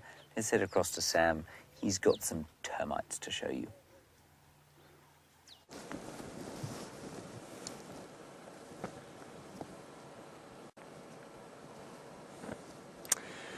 We are in Arathusa still. We've been driving around trying to figure out where we are. But we don't know where we are, so it's okay. It's nice to be lost. We came across a beautiful feather over here. Have a look at that feather. Small and very brightly colored blue. And you can see at the bottom the furry part here that will be part of the feathering that helps to keep the bird quite warm. And I'm just wondering the type of bird that this might have come from, and it could very well be from the lilac-breasted roller. But I am not too sure. Don't know where this might come from, so I'm going to take it back to camp with me and have a look and see if we can identify the feather and where it came from. But behind us we have a termite mound, and this feather won't come off me. There we go. Behind us we have a termite mound, and why we wanted to stop here and have a look, if Daniel's still watching from the class time that we just had, have a look at this termite mound. You can tell that it's an active termite mound purely because it is much darker. The sand here is much darker than the sand that you can see here. Can you notice that? Because I can quite clearly notice that. And you can also tell that it's an active termite mound because of the act of no holes. There's no holes in the termite mound, and that will tell us that it is active. And you can see that it's growing. What's quite interesting, it's growing a small Ziziphus macronata, which these leaves taste very nice. It's almost like spinach. But you can also see that it's connected to the tree. So I've got a feeling that this termite mound, actually I don't have a feeling, I know. This termite mound is connected to this tree, and it's using this tree also within it, and it's a dead knob thorn. So it's amazing how termites will not only house themselves through building these mounds, but they'll also house themselves by connecting themselves to a tree and growing upwards. So that is a termite mound and a knob thorn, and a nice Ziziphus macronata, which is very nice, tastes like spinach. Off we go. Let's carry on through Arathusa and see what we can find. See what adventures might be waiting around the door. And if there are any kids left from that school class we just had, I highly recommend traveling to new places, going out into your garden, exploring it and seeing what you can find, because I am having quite a lot of fun out here, seeing what I can find, because the area is very different to the place that we normally drive, which is Buyatela. And so landscape is very, very different. And so we're going to drive and see what we can find. It's a lot thicker here from what I've noticed. So cheetah plains is open areas. Ooh, hold on. Cheetah plains is quite open areas, so it's perfect landscape for a cheetah and an ostrich.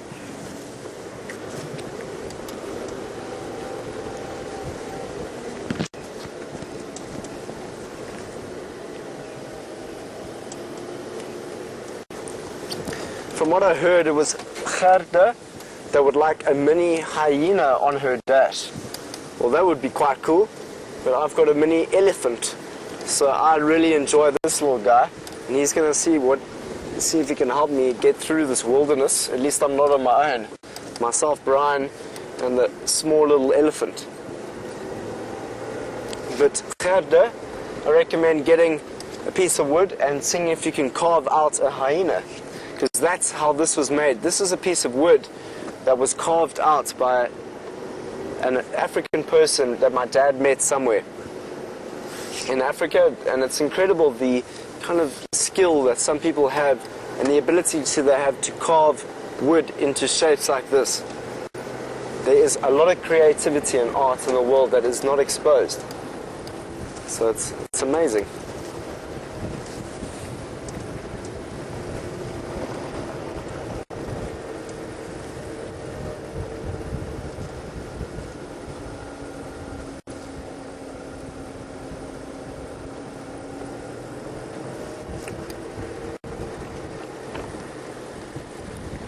John's asking, how do we really know that some of these plants out here are not indigenous? It's a really good question, John.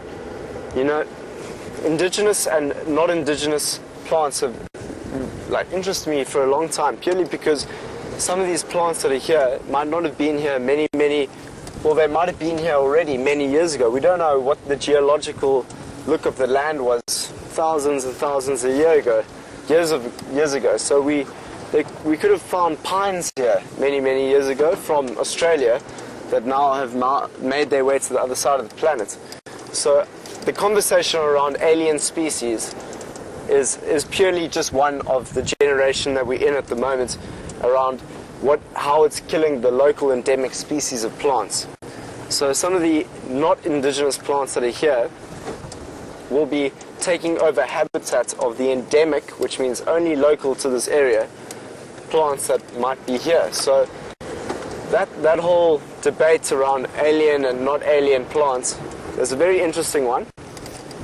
But the main thing is that sometimes it will decrease the biological diversity of an area. And that's why they term it an alien species.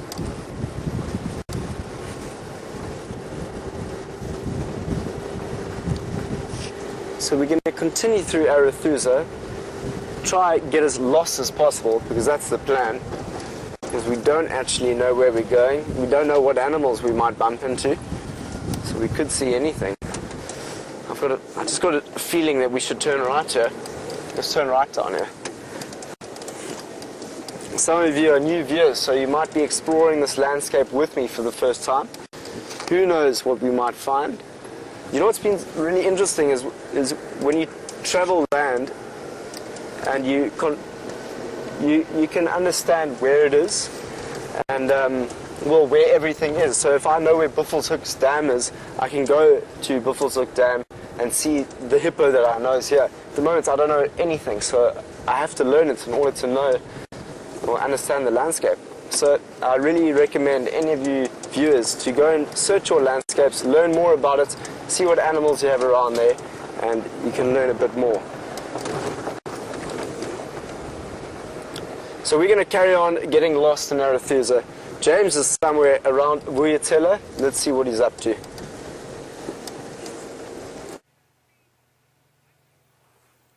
Now, we haven't moved at all, everybody, but just look at the surface of the water there as the sun starts to sink in the west. The reflection of the one-horned buffalo bull who was rudely thrown out of the wallow that he's just found himself, and now he's standing in the water almost saying to the others, please leave me alone. But what a stunning picture that is. You can see the surface of the water being broken behind him by terrapins, and I suspect also, it's the first time I've seen this since the dam filled up again, I suspect also by the movement of catfish and tilapia. It is the most idyllic scene.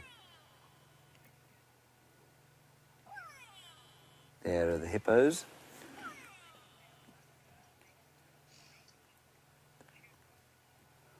Junebug, you have asked an unanswerable question about why it is, seriously, that a male buffalo draws a circle when he pees. I don't think he's intentionally drawing a circle. I think it's a reflex that occurs somewhere in the urethra. Here we go, David. We've got a circle being drawn as we speak. Look at that. Clockwise circle. There you go, Junebug. Why they do that, I'm assuming it's just some kind of an involuntary sort of nervous, not twitch, but contraction that happens in the urethra that helps them to empty the bladder out. I suspect that's all that is. But they do pee an astonishing amount, and they pee a huge amount more than most of the other antelope, and that, of course, means that they are water dependent. They cannot survive without water. You will hardly ever see a kudu, well, you'll never see a kudu doing what this chap's just done, but you'll hardly ever see them having a pee. Dave, I'm going to ask you to put the camera on the hippo there, and everybody just watch the light off the spray the next time that hippo blows out of his nose. It'll probably be next year that he does it. I just noticed it in the corner of my eye as we were watching that buffalo relieving himself. Let's just keep an eye there. And the spray from the hippo turned golden orange. On his back, of course, a serrated hinged terrapin that has become tired with swimming during the course of the day and has sought out the refuge of the hippopotamus island in the middle of this dam.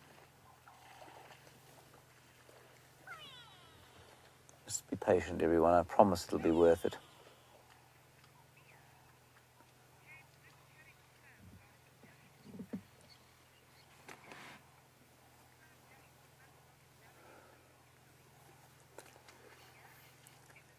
Mia in Illinois. Here we go. Oh, did you see it? Wasn't that lovely? Beautiful. Okay, we can carry on now. Mia in Illinois, United States. You say Sam has got a dashboard mascot that is a little wooden elephant. And what kind of dashboard mascot do I have? I don't have any dashboard mascot at all.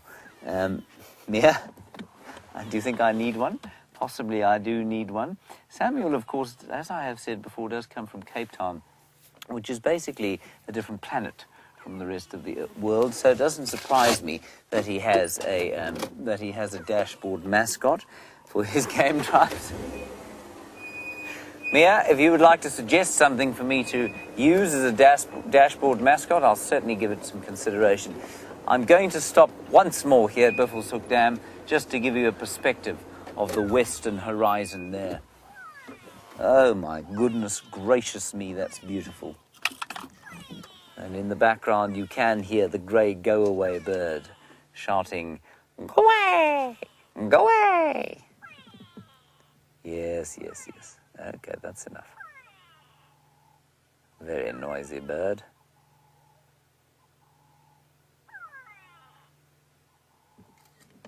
You can hear the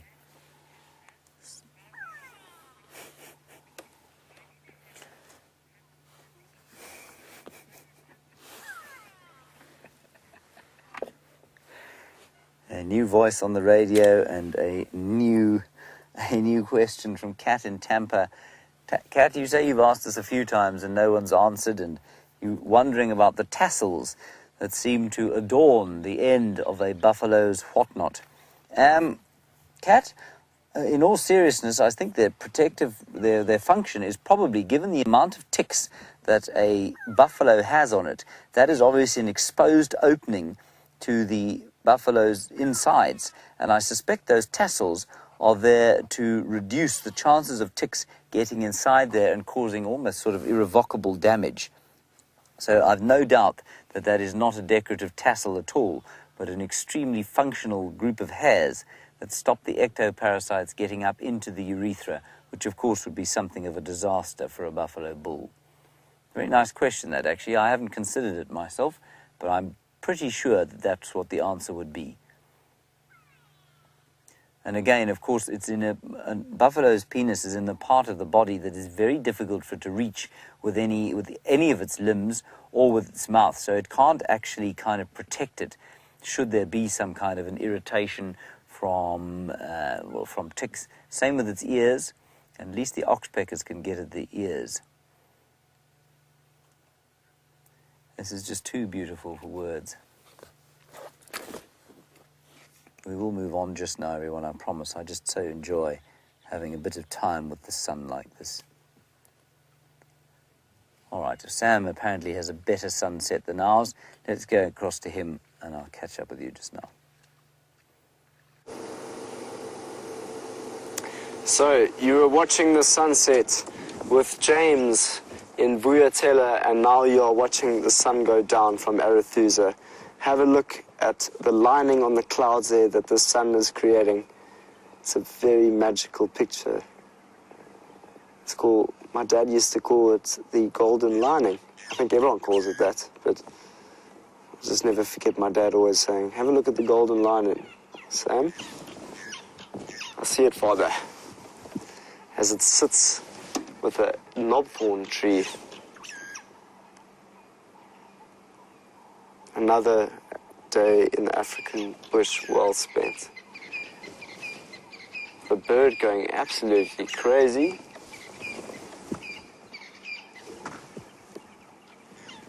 Take a moment to breathe in this spectacular sunset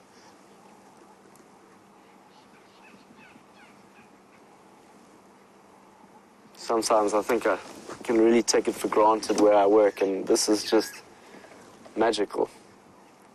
The sunsets in Cape Town are definitely incredible, but these bush sunsets, there's something so unique about them.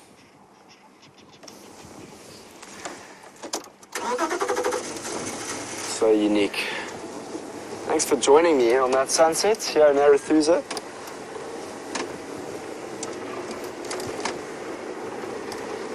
Ooh, James is still looking at that sunset. Let's get another perspective.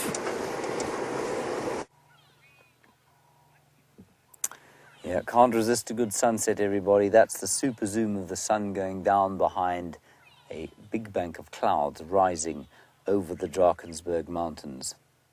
Very special indeed, I must say. Anyway, we're going to move on from here, I think. We'll see what else we can find in this part of the world. We're in the Far East. No updates from Cheetah Plains today, so I don't think we're going to head there necessarily. Isn't that lovely? Got to watch the sun go down every day if you can. I feel it's a very healing thing to do, and you're doubly lucky, of course, like we are, to see it come up every day. Alrighty, on we go. Break the spell of the sunset, move on and find some predators.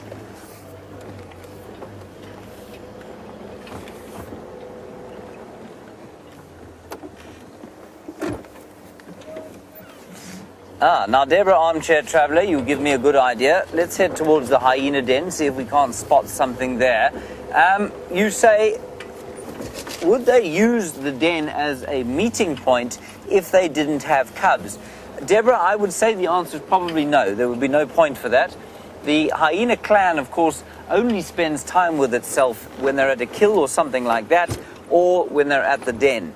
The males very seldom spend any time with the females unless they're thinking about mating. They're kind of tolerated within the territory, so they wouldn't use a den as a meeting point. The only sort of caveat to what I want to that, of course, is that what we have seen with our hyenas is if an animal is injured, if a member of the clan is injured, like I think it was Ribbon who was injured quite badly the other day, he's one of the males, he did seek refuge at the den. He came back to the den and he spent a day there. He spent about 24 hours recuperating there before he joined his mate. I think he and Mkombo spent quite a lot of time with each other around Treehouse Dam, and he went back around to that area. That seems to be the area that the two of them patrol, unless there's something else interesting going on around the place. Nice question, that one. Thank you, Deborah. Right, we're going to head out onto the Beefles Hook cut line. Nothing much going on in the far east of Juma today, after all the incredible action of the Birmingham boys last night. Oh, I wanted to say, rumour has it, I don't know if Sam has told you this, and I don't know where the rumour comes from, to be honest, that Birmingham boy had a fight with a buffalo and came off second best, that his skin had been perforated by a buffalo's horns. So Scrapper, who was keen of a good scrap, seems to have fallen prey, or not prey, but fallen prey to his own ambition of taking down a buffalo, and the buffalo took hold of him. But he wasn't well anyway, and I wonder if he wasn't just found by a buffalo bull and was too weak to get away. And that could easily have resulted in being tossed up in the air on the buffalo's horns.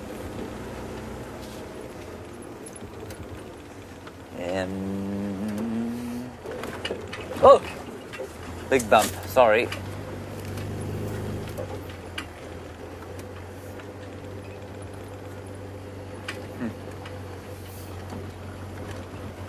It's one of these questions, so clever. James Richard, you say, why do I think that you guys in the United States don't have the evolutionary equivalent of an oxpecker? Now, for those of you who are perhaps new viewers, an oxpecker is a bird uniquely adapted to sitting on animals, herbivores to a lot, in fact only herbivores, and eating off the ticks and other ectoparasites that occur on the fur. And you don't have an evolutionary equivalent there in the United States, which I agree is odd, because you do have lots of ticks there, don't you?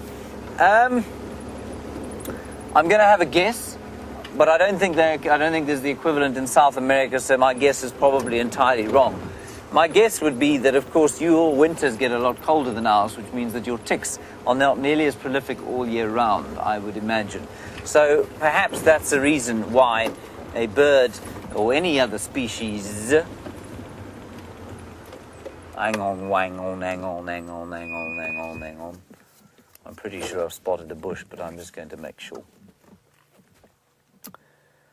David, it is in fact, very, very spectacular specimen of Combretum apiculatum, very small, on the side of the road.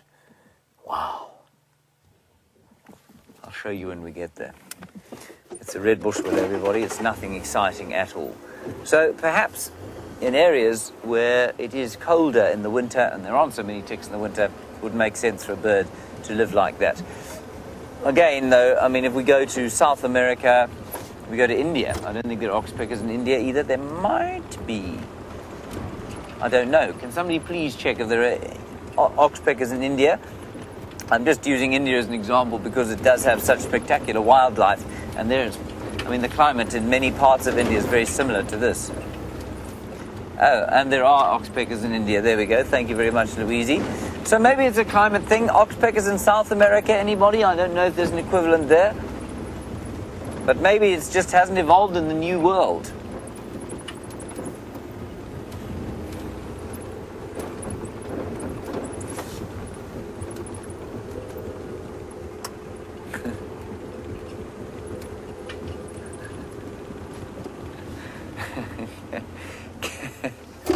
Kat, you say that I should be known as Gandalf the Wise for my question, or the answer I gave you to your question of why it is that the buffalo's penis has such an impressive array of tassels on it.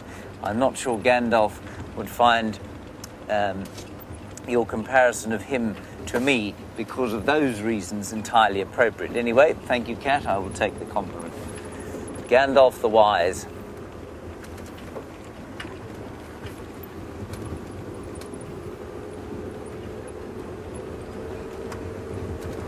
Ah, yes. Pretty nightmare. Very good suggestion. You say you think a wooden wild dog on the dashboard as a mascot would be a good idea for me. Yes, I think that would be a good idea. I will get Sam to carve me one. Let's head across to Sam while we speak of that. I'll see you at the hyena den. I'm going to drive a bit quicker because it's getting a bit dark. Hold on, David. So we've had a request to see if we can find the airstrip, and I've been trying to figure myself out on this map, and this is where I think we are. Okay, if you get a little close up here, we've just passed the lodge.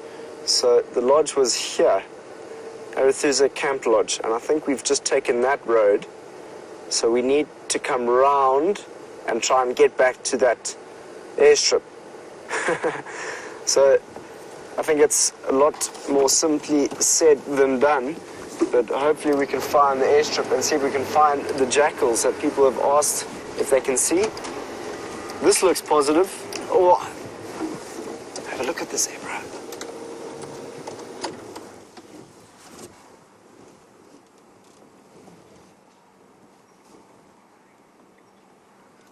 Good evening.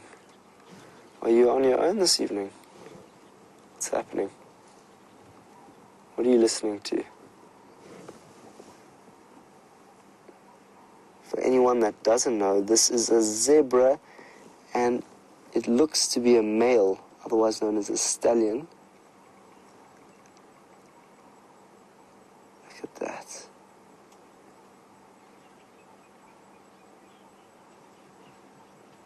Incredible. Look at how it can camouflage as it goes into the bush there. Zebra.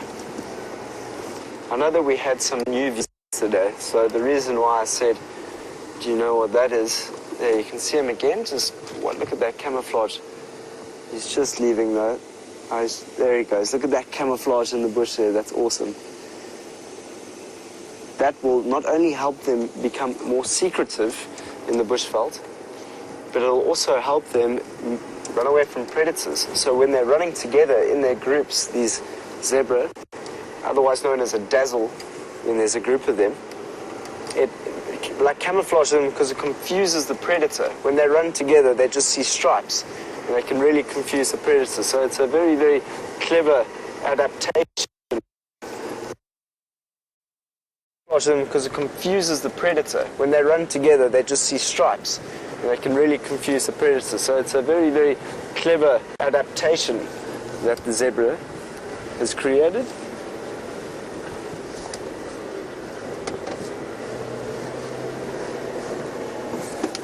Ooh, look at that big male waterbuck. That's incredible. There he goes. Just missed him. His horns were there. You can see his horns. That was a huge waterbuck. So we've seen a zebra and a waterbuck already on Arathusa. So let's see what James is doing. Apparently he's got another great shot of that sunset.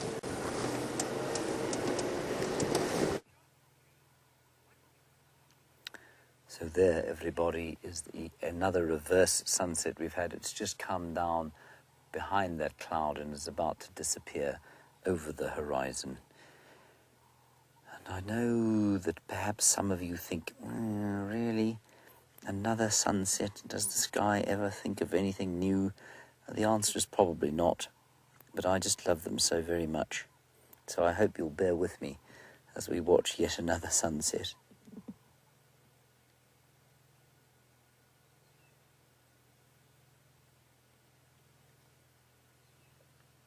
And let's have a listen to what's going on out here. I'm going to be silent for 25 minutes and see if you can pick up any obvious sounds.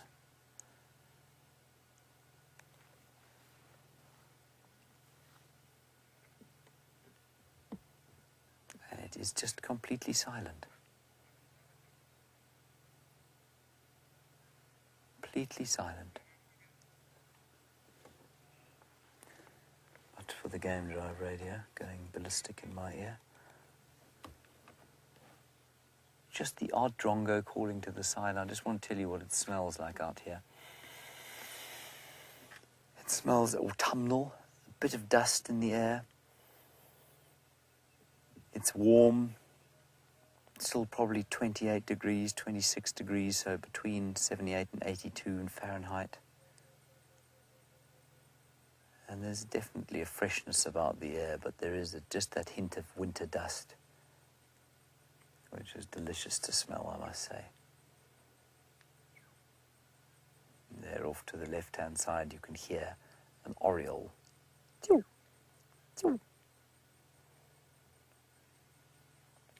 That kind of verdant, herbaceous, tropical smell that you get in the summertime during the heat of the rain, I think is going to fade away now and be replaced with that lovely, fresh, dusty smell of the winter. There we go, Dave, it's disappearing. Now I really can't move everybody. I have to wait for it to go down. It's just a thing I have. It won't be long, I promise. So take a deep breath. Take a very deep breath. Inhale the healing of the African sunset. And transport yourself to this magical, magical land.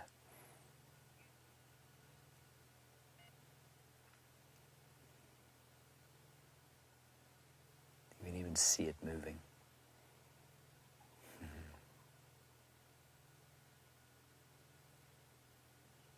Just as it dips below the horizon now, a breeze picks up. That always happens because, of course, the sun's rays do excite the air molecules. It makes different pressures change, and as it disappears below the horizon there, so the pressure of the air around here will change, and that katabatic flow will begin. That's what the little breeze is. It's ruffling the wind now. The hot air will start to come out of the dips onto these top areas, onto the ridge crests, and the cold air will sink down into the drainage lines.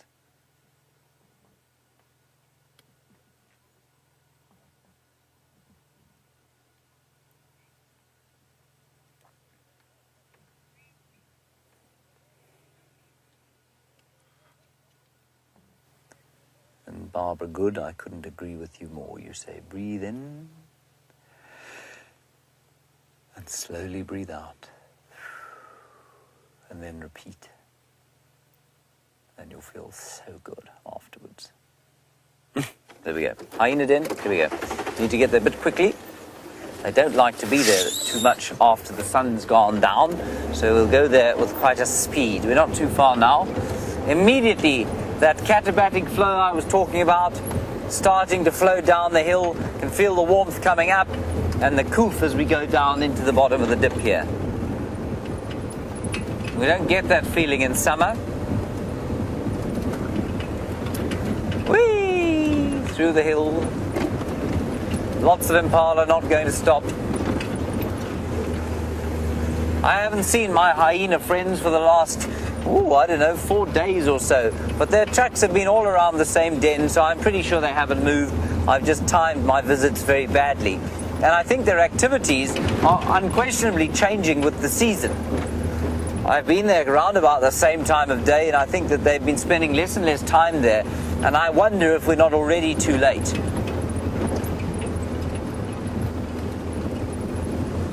I will also try and find out exactly what happened with that lion. And at the moment, the best explanation we have is a buffalo, horn to the lungs. All right, let's go across to Sam, see what he's doing.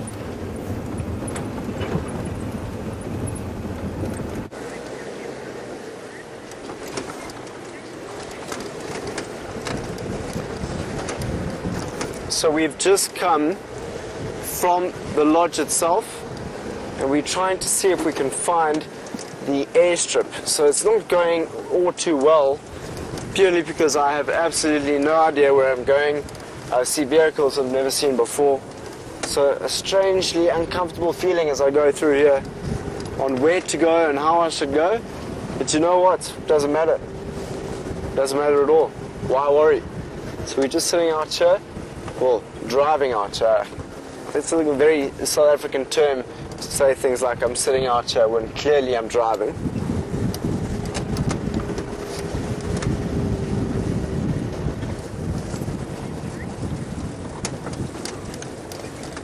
Ooh. Safari Dean has just said, I think we're going to find something literally right around the next corner. So, okay, there's the next corner. We're going to carry on, and we're going to see if something's right around the corner. Safari Dean, this might just be your day. What could it be? A hippo out of water?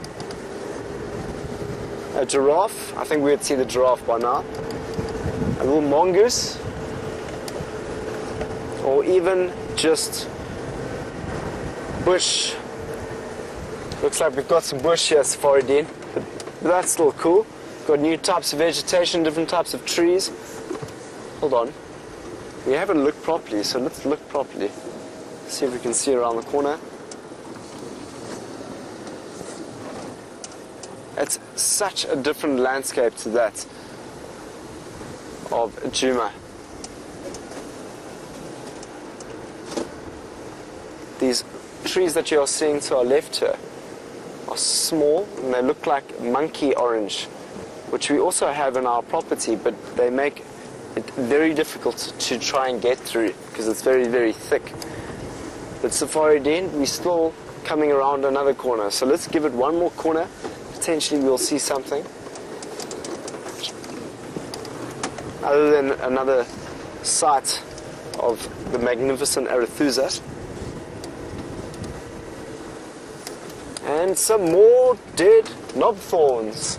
Open road, some guari bushes,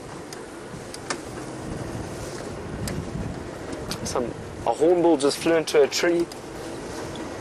So it's all happening here on Arathusa.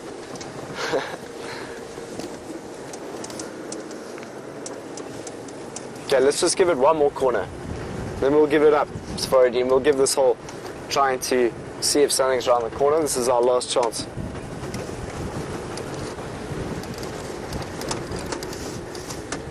What we do have is a massive termite mound over here, just to the left. These termite mounds will be used for vantage points of cheetah and leopard.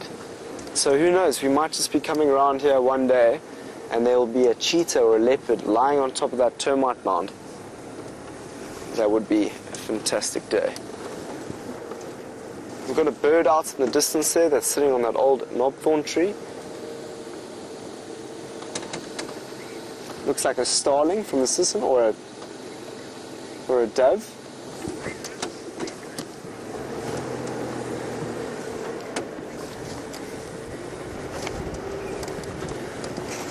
Dale from Hungary is saying, you like the go-away bird, you think it is a very beautiful bird. I too like the go-away bird, especially that family.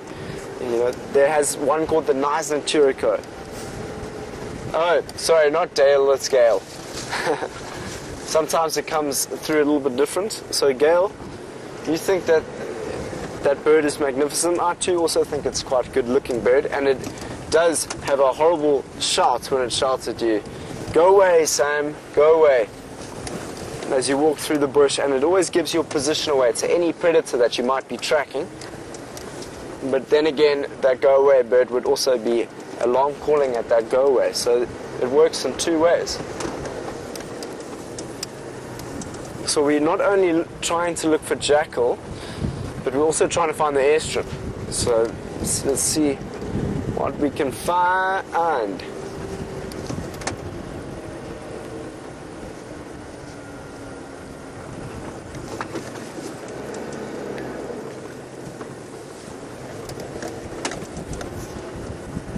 Jilly is saying, is it true that the fork-tailed drongo will sometimes make a mimic of another bird call in order to steal food? That's exactly what they do. They most certainly do that.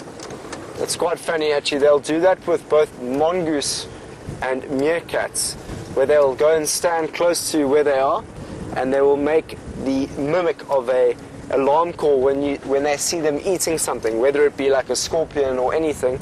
They'll make that alarm call, and that'll scare the mongoose or the meerkat away back into their burrows, and then the fork-tailed drongo will come back down and take that scorpion. But it's tricky, because sometimes it works for them where there really is a leopard out there that's trying to catch them, or a caracal, or one of those animals that will eat a smaller animal. And that's when that advantage of having big alarm sound for a predator is very, very positive and advantageous.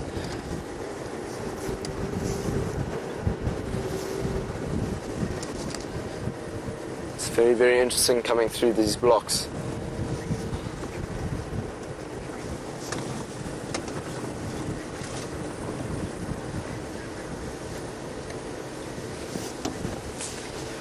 Nice one, Safari Dean. New plants, new termite mounds are cool with you. I'm glad that that is cool with you. There's another termite mound. Termite mounds will be eaten, well, not eaten, sorry, they will be excavated by things like aardvark.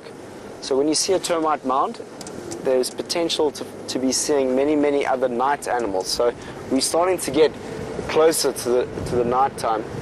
And with night comes those animals that like to crawl around. So, not that I've ever seen an aardvark, but at least the termite mound is going to indicate to me that there's the potential of being termite aardvarks around. But also, hyenas will also take termite mounds and turn them into homes.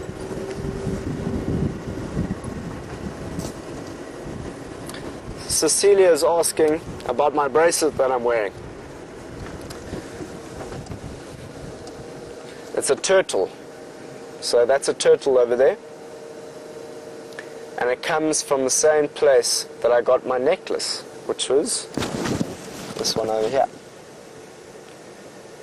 So I received both of these gifts when I was in the Amazon last year.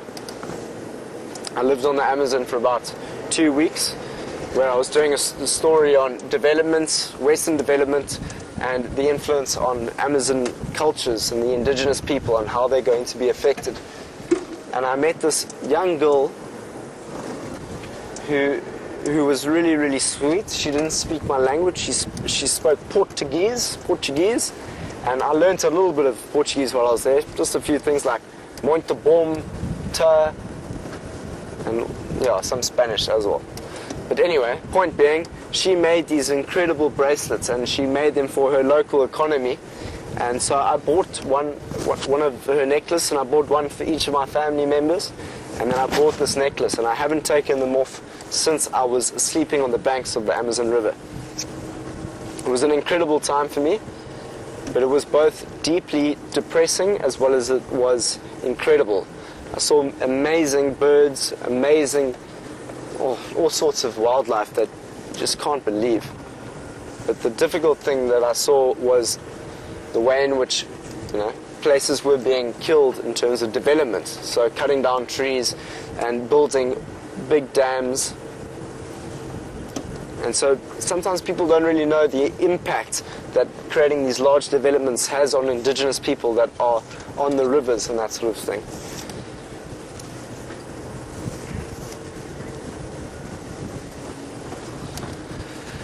So we're going to continue to see if we find this airstrip. Whether we find it or not, I don't know. But we're just going to go and see what our intuition will bring us. With that, let's see how Mr. James Henry is doing on Vuyatela. Now, whether or not Samuel finds the Arathusa airstrip, of course, is even money. If he's anything like I was, I think I've ended up on elephant plains rather too many times than I'd care to admit. He could end up at sort of Brent's house in Hoedspruit before he arrives back here. Anyway, wonderful to be exploring with him. This is a magnificent-looking flower at this range. Is it not spectacular? It is the flower of Senna petitiana, a gorgeous yellow. Still radiant despite the fact that the sun has now long set. We did go to the hyena den, everyone, and I'm afraid the hyenas are not there. Again, more fresh tracks, so maybe it's just a timing issue that we need to sort out and find out exactly when they're spending their time there. So maybe we'll change things up completely and go there at the beginning of drive tomorrow. Isn't that lovely? I think it's called a cat's tail senna or something like that. I don't know what the common name is. Senna petitiana. Just stunning. And of course its close relative, or used to be its relative, Cassia abbreviata, which is the sjambok pod, occurs extensively on our new traversing at Cheetah Plains. Beautiful. Very nice, David. Well done. Well done, Aragon.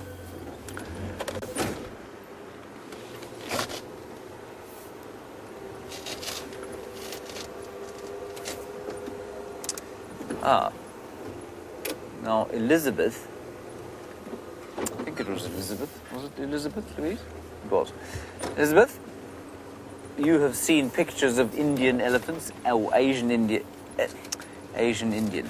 Asian elephants or African elephants, and you say, other than the obvious difference of the ears, what are some of the other differences between the African and Asian elephant? Well, the ears are an obvious one, yes. The Indian elephant has, or Asian elephant has a much smaller set of ears, and that is because they live, I believe, in much more shady environments. So while it's still very hot in many parts of India, where the majority of these elephants occur, they live in jungle areas where it's quite shady. So unlike the African elephants, they're not exposed to the harshness of the sun for extended periods. Now, we know that our elephants' ears are very important for maintaining the heat of the brain, especially. All the blood that pumps into the brain goes through the ears first, and so as they flap them, as they flap them, it cools the brain.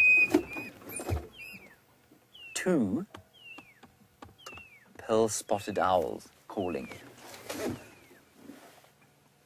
I'm going to try and call them again. Let's see if they come here.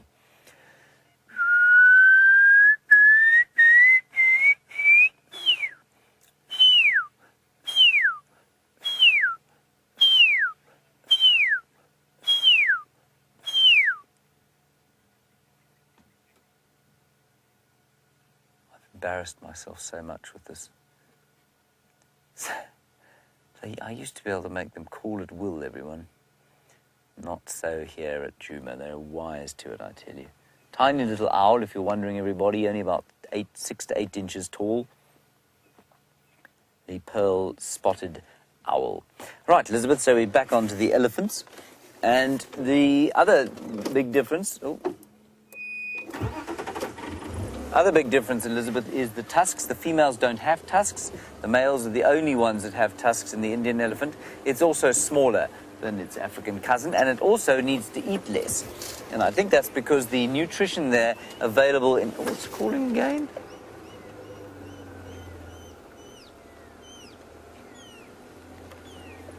That's wonderful.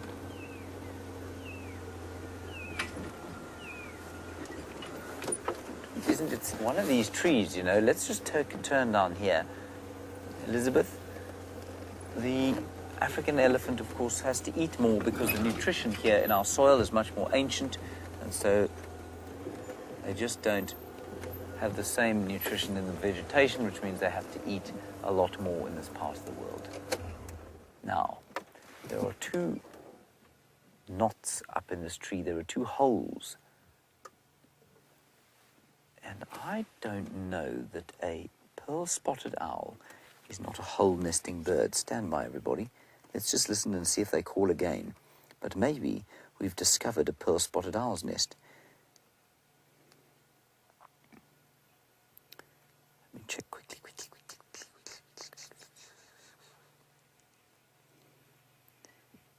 I will check for you shortly, everybody. Fear not.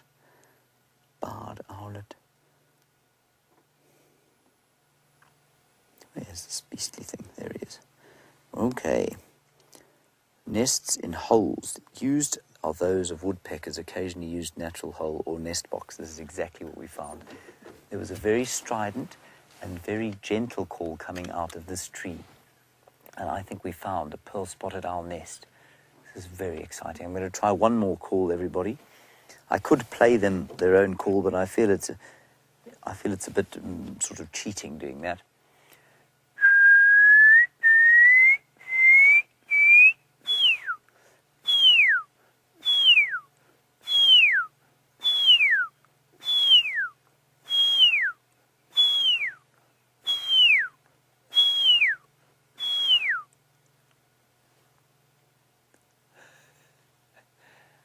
So embarrassing.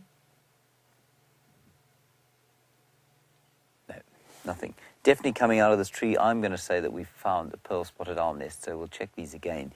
These 2 holes that would have been opened up by woodpeckers at some stage. Ooh, there are 2 drongos in the tree. That's not going to help us.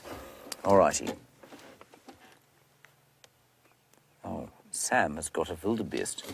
And if it's a wildebeest, it's quite likely he's on the airstrip.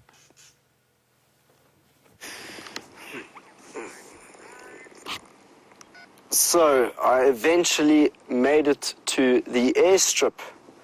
It wasn't actually that hard, you know, I just had to follow that map and I was here. But it's amazing to see how big this space is, and as you can see, there are wildebeest on this open area. And I think that they like to be on the open areas because they know that they can eat the shorter grasses, which have been grazed. You can see that the grass is a lot shorter here. And it's also nice and open. So in the nighttime, I'm sure we'll see other animals such as the giraffe and the zebra come into this area, and more eyes, more ears makes for a greater crowd to protect each other. So here we are at the airstrip that I finally found it to with the wildebeest. And it is a large group, a large herd. So often when we're driving around Vuyatela, we are with the lonely males, and the lonely males sit on their territory and they stamp and make a whole big mess around them to show everyone that this is their spot, this is their territory, and then females will make their way and kind of see if they like it or not, and then they'll stick around.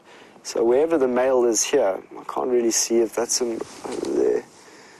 Can't see from here, but wherever that big male is here, he has done a good job because he has got a huge group, a huge following of females and youngsters with him.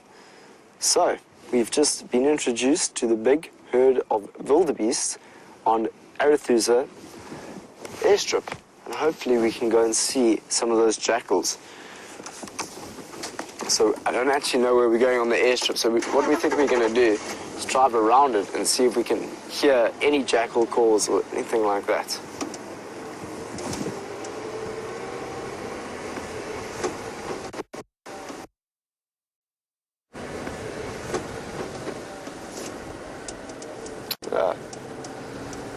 Chelsea from Utah is asking, I know it won't occur where we are right now, but have you ever seen an African penguin?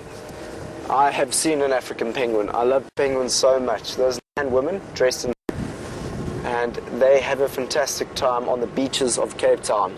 You go to a place called Boulders, and you can see them swimming in the waves. It's incredible. And you know, I've been very privileged to grow up in Cape Town and be able to see those penguins, great white sharks. On my 15th birthday, I actually went out to see them, and I had no idea what we were doing. The next thing I knew, I was out to see huge great white. So they did a practice that is not continued anymore. So it was banned about a couple of years ago, about 10 years ago, and I went when I was 15.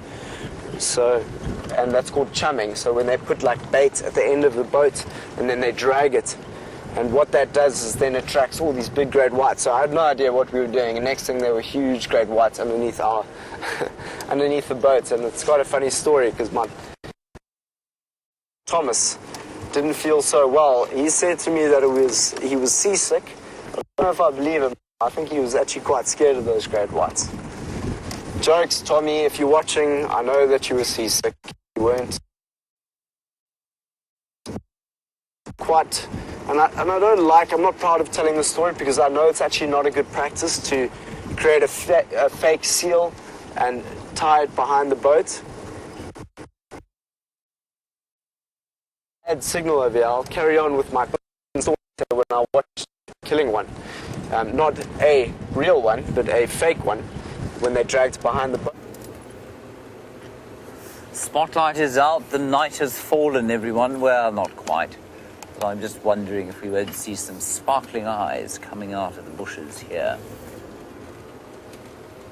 Now, just to remind you, on the 1st of May, that is in 6 days' time, we will be changing times just in the afternoon. So we'll go half an hour earlier. We'll be out at 3 o'clock in the afternoon, which, if I'm not mistaken, is 9 a.m. on the east coast and 6 a.m. on the west coast. I think so, if my memory serves me correctly, that's what's going on. Anyway, it doesn't really matter. Half an hour earlier than you started watching today, you will find us on the 1st of May. And that's because this time of the night, this is the kind of a good time to drive around for 20 minutes or so and then call it quits, unless you happen to be following something that's hunting with a night camera.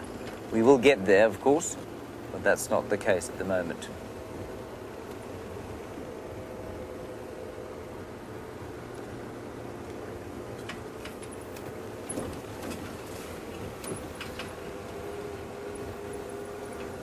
I'm just being reminded in my ear that I got it completely correct. It's astounding. I got it right. It is exactly as I said it to you. No change in the morning, though. Remember that, everyone. But there will be as we get into the winter time, so we will change the morning drive, but at the moment it's ideal. A little bit of darkness to begin. Good time to be finding the lions on their last roar or their last hunt. Ooh. A drongo on the road.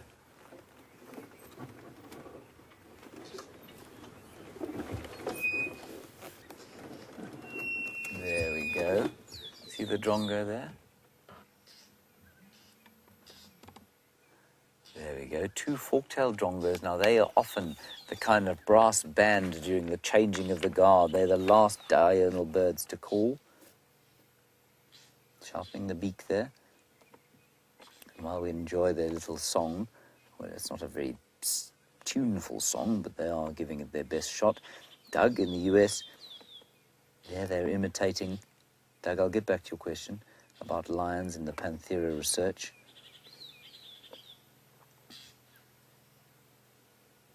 So that kind of squawk is their normal call.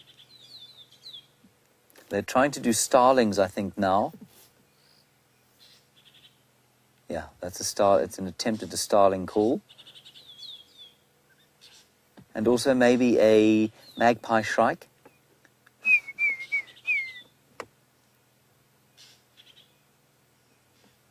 Isn't that lovely? I love these birds. I think they're just such fun. Nothing else calling, just these chaps.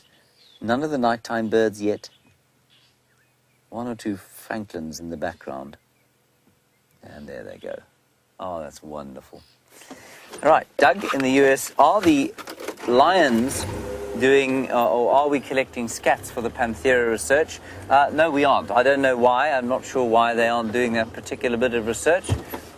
But they don't seem to be, so we don't collect the lion dung, which is slightly merciful given the incredibly foul smell of lion dung.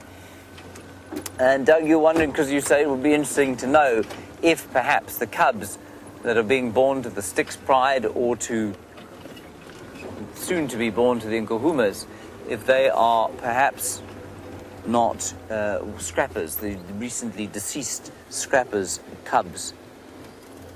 It would be interesting, Doug. I'm not sure what's going on with that or why they aren't doing it.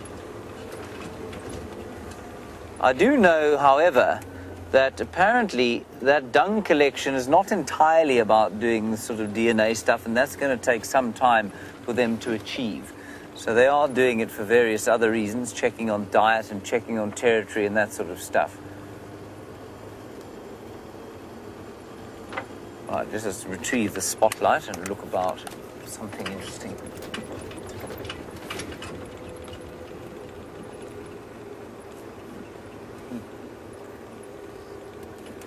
Hello, Paul. You reckon that after the primates, the fork-tailed drongo is quite possibly the most intelligent animal out here in the African wild. Paul, I would say that yes, you're probably not too far off. I think you are being quite complimentary to some of the primates. I've met some primates, humans specifically, who are well stupider than most fork-tailed drongos. At the same time, the discussion of intelligence out here is a great one, because people are always trying to find out what is the most intelligent. And of course, how do you describe intelligence? How do you define it? And is it your ability to do advanced calculus and maths? Or is it your ability to speak a language? Or is it your ability to hunt in a team? So if it was the last one, then lions would be considered intelligent. But they're pretty poor at general calculus calculations, and they're absolutely hopeless at language. And so in terms of human intelligence, yes, you're right, the primates are supposed to be the most intelligent until you get to us. And then there's a lot of interesting research that shows that hyenas, with their complicated social structure, and likewise elephants have a complicated social structure, their brains seem to work in a much more similar way to ours. So they are often compared with Cercopithecine apes or monkeys, basically like the vervet monkey or the baboon. They're often compared in intelligence to those sorts of animals. And so what we take from that is that a complex social structure is often a driver of intelligence. And certainly if you look at the evolution of human history and how our brain size has changed, for many, many years, they thought that human beings became so clever, and I use the term advisedly, they became so clever because we began hunting and we began using tools. And that's what drove the evolution of our large brain. Because our brain, of course, is, I think, 3 times the size of its nearest rival, which is the chimpanzee. Quite contrary to that, however, latest research, which will no doubt change in the next year or so, latest research shows that what drove our enormous brain size was a need to stay socially interacted with our neighbors, and a need indeed to pull one over them. So the kind of social pressure to manipulate, and that skill in language and that skill in brain power has much more to do with our social requirements to manipulate other people and read other people than it does to do with our need to use tools. It's very interesting.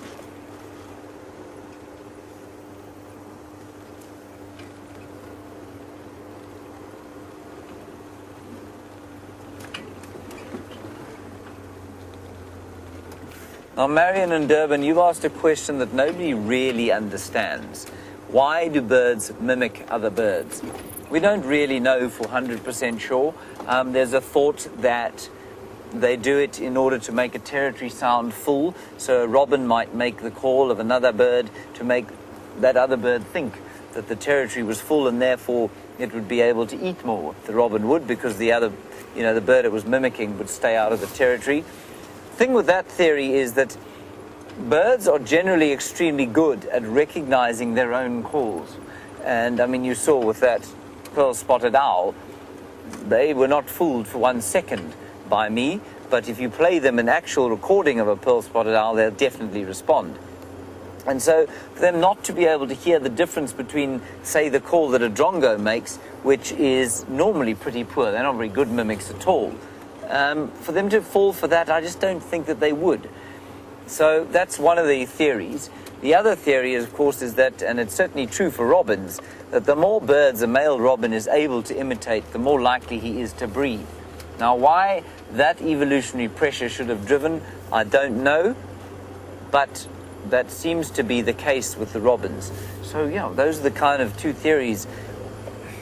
I'm not sure that I'm satisfied with either of them, to be honest.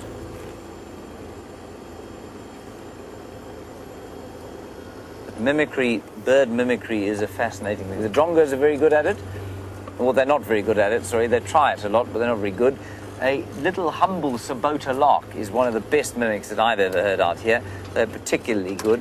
Many robin species. Our robin species here, not so good. We've got a bearded robin. He's much better than the white-browed scrub robin, who doesn't make too much of an effort. Cape robin's excellent at it. We don't find them here. And what else would do it? You can make an Indian myna, which is an exotic bird. They will imitate other birds. And of course, the best mimic, or the best, I guess the best mimic would be something like a lyrebird, which occurs in Australasia, if I'm not mistaken. And they will mimic the shutter sound of a camera or a chainsaw cutting down the woods.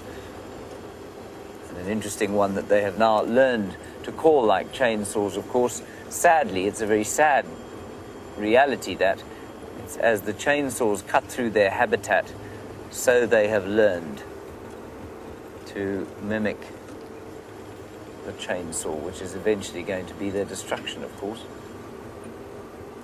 And comment from Louise saying that her granny's parrot used to mimic the doorbell. It's very nice, Louise.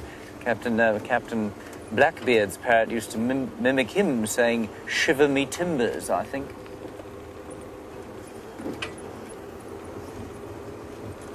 Whether that's true or not, I don't know. I can still hear the odd drongo calling.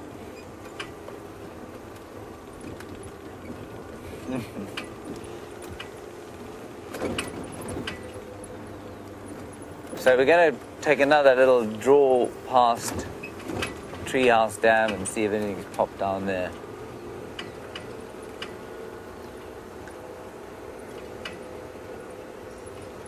Martin, you're in New York and you want to know where all the female lions are. Martin, if I knew that the answer to that question, I would almost certainly be looking at them with you right now, and rather than driving through this sort of seemingly endless night with not a great deal to look at.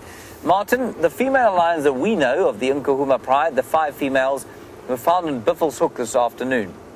Now, Buffelshoek is a property to the north of us, where we can't go, but of course if you're staying at Jume, you are allowed to go there with the rangers from here. And the Nkuhuma Pride, like all prides, has a territory in this area that's probably about 3,500 to 4,000 hectares, which is about 10,000 acres.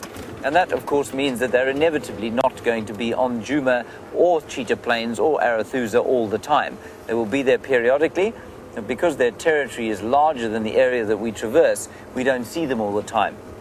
And you also said that you thought they were more active in the day than the males. No, they are pretty much like the males in that they do just about nothing for about 20 hours of the day. So lions, far from being the noble, hard-working kings and queens of the bush, are much more like a sort of lazy gang that knocks about the place, eating things and then sleeping.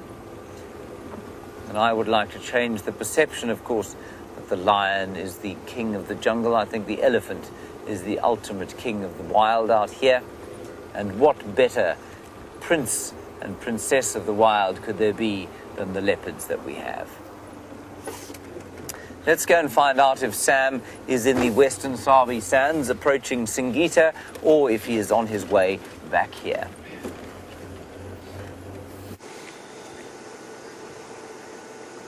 I am on my way home. I am okay, James. Thank you for asking. So we are on Vuyatela again, but I just wanted to see if we can get a good shot of this. Have a look at this little spider we just found. And it looks like it's eating. So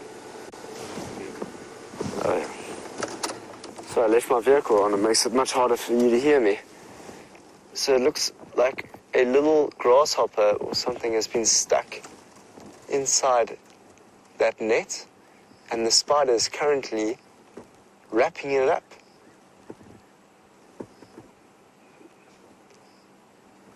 We have seen so many cool little things in the bush today. How often do you get to see a spider just wrapping something up like this?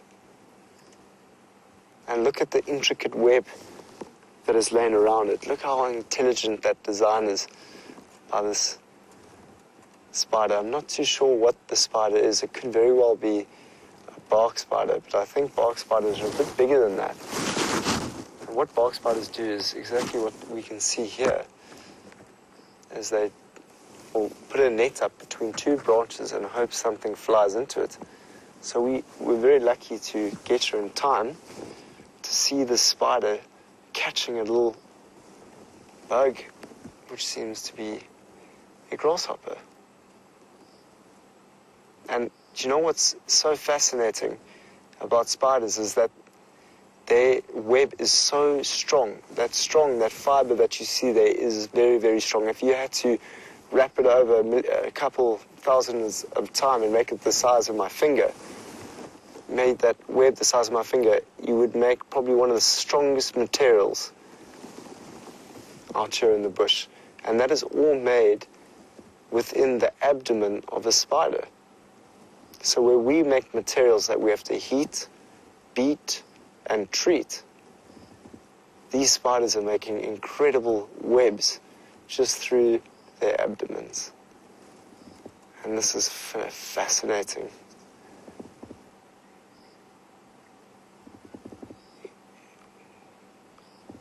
Look at it just wrapping it up.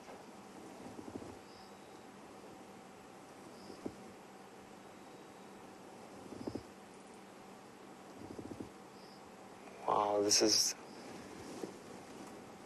a wow moment. I know that I say wow a lot, but damn, this is wow. This is something that you don't get to see every single day of your life.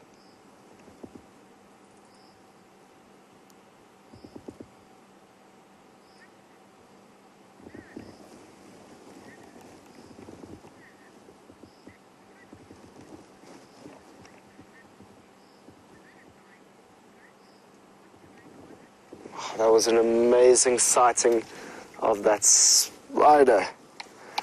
Let's see what else we might be able to find out here in the bush tonight. We've seen some small things. Let's see if we can find some bigger things. Ooh. So the bird that we saw this, I know the question's from Montana, I've just forgotten the name. But the question was, what was Marilyn in Montana was asking, was that bird that we saw this morning a great egret? You know, we didn't get a good glimpse of it because it flew away as we saw it, but I saw that prominent yellow beak and I saw those legs. Let's just get the bird book out quickly and we can show you exactly what I saw. I'm pretty positive that it was a great egret. Let me just switch off the vehicle. Egret. Egret 55.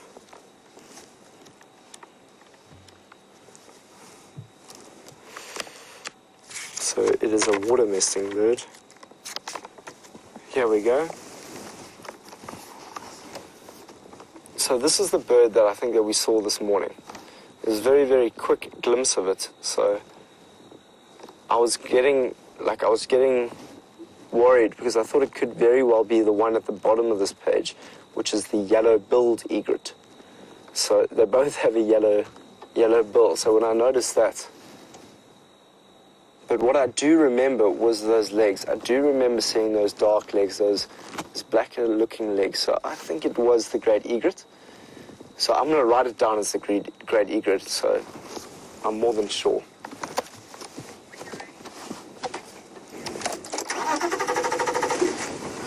Oh, we've got a roosting francolin with James. Let's go see what it's doing.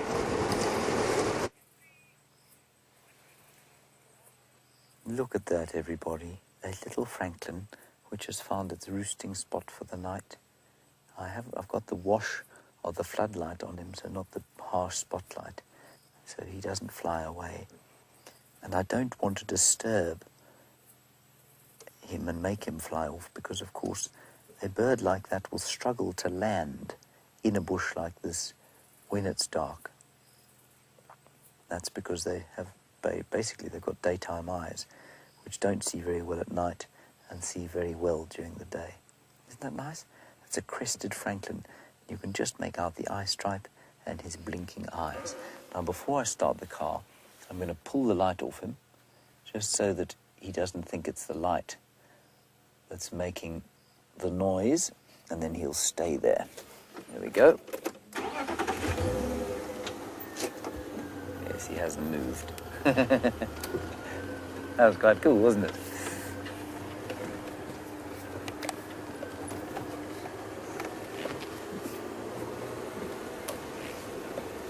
Ah, Paul, thank you very much. High praise indeed from you, saying that you were very grateful, first of all, for my answering your question, and then saying I am, without question, the smartest creature in all the bush.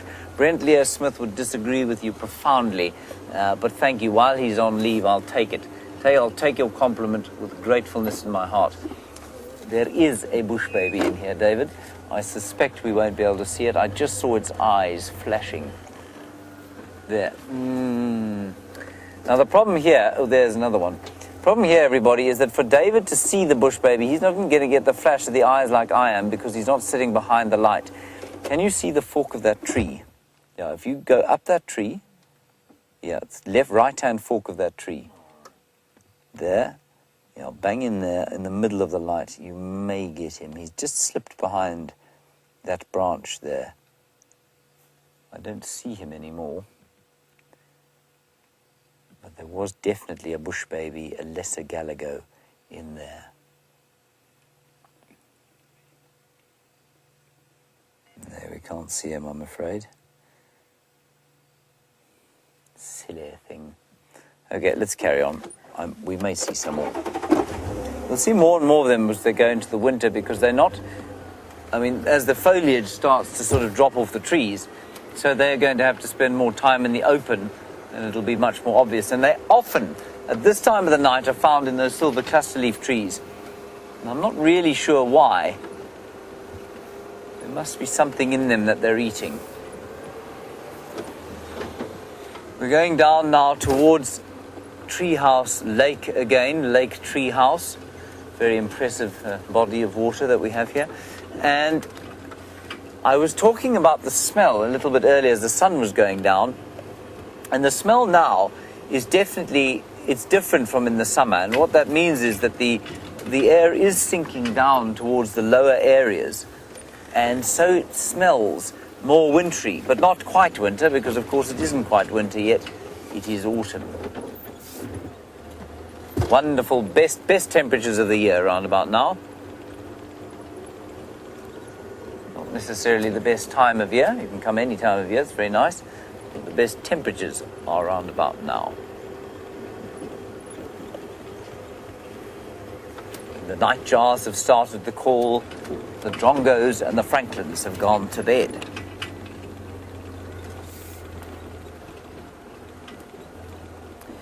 Now, Katja, this is a really interesting question.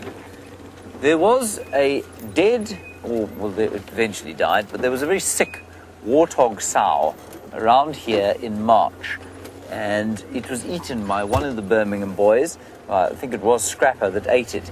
And Katya, you're saying, could it be that the sickness that seemed to be evident in that Birmingham boy was a result of that warthog that he ate? There's an Egyptian goose. I'm not going to get Dave to shine on. We'll just have a quick look. There it is. There. I just don't want to give him a fright either. There we go. Katya, I don't know. I think it's possible, because we certainly didn't see anything else eating there. We'll just stop a little bit further on. There you go, Dave. Just, you can get an idea of the last embers of the day there shining over the water. That's a really pretty picture. So, Katya, it could well be that there was some sort of disease that the lion was unable to cope with. And certainly I don't think we saw anything else eating that warthog, but it was left half uneaten, and then it disappeared. And I assume that some hyenas probably had a go. And they, of course, well, they've probably got a slightly more powerful digestive system than lions, but not necessarily much more powerful. And they certainly, I mean, they're in a different family, so maybe they have a resistance to those, whatever was killing that warthog. I don't know. But Katya, I think that's a really interesting thought, that that is what made him sick. And then I suspect he was found by a buffalo rather than him attacking a buffalo. I think he was too ill by that stage and frail. I suspect he was found by a buffalo and mauled. I think it's a real pity we didn't find him before he started to rot, so that we could have done a proper autopsy on him.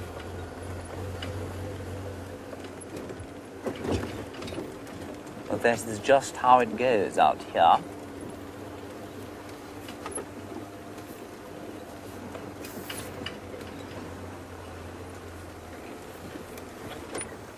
Oh, watch out here, everyone. Careful, David. Mimi, I will answer your question. Just don't get caught on the thorns, Mimi. Ow, I've been caught. There we go. And Mimi, you say, is it dangerous that Karula left, or did she leave her cubs on the ground with that kill? No, she finished that kill. She finished that kill yesterday when we found her. And then she led the cubs away, specifically because, of course, there would have been a nasty smell from the stomach contents, which in turn would have attracted hyenas. So she moved them away from that kill site and took them off across the road and stashed them under that lovely milkwood or milkberry tree. No, she wouldn't leave them next to a kill on their own. I think that would be suicide. Well, not suicidal, it would be infanticidal. But it wouldn't be a good thing for them. No chameleons.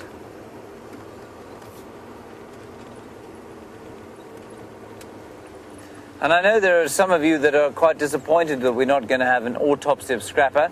I'm a bit disappointed as well. Maybe it was just because they found that puncture wound in him and they considered that to be sufficient autopsy. Yeah, I don't know. I think sometimes... Well, I don't know. I mean, that's just the Sabi Sands definitely will know best. I mean, they've got the experience for, you know, when an autopsy is necessary and when it isn't. So I'm sure they're doing the right thing.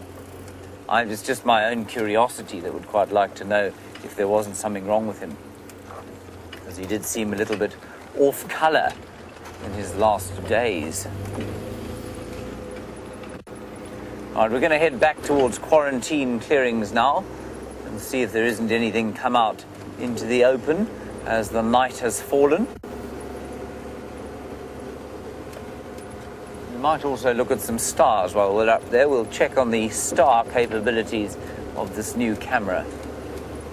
Not quite the same as that other little camera we were using, which is great for the stars.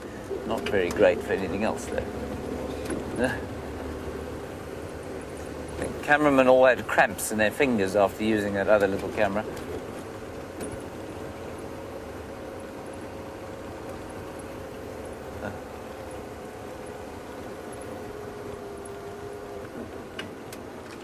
Cindy, you say where you are, and I don't know where that is, you have something called a pygmy owl, which looks exactly like the pearl-spotted owl, and you want to know if it is from the same genus as your pygmy owl. I'm just going to ask Louise to repeat the genus to me.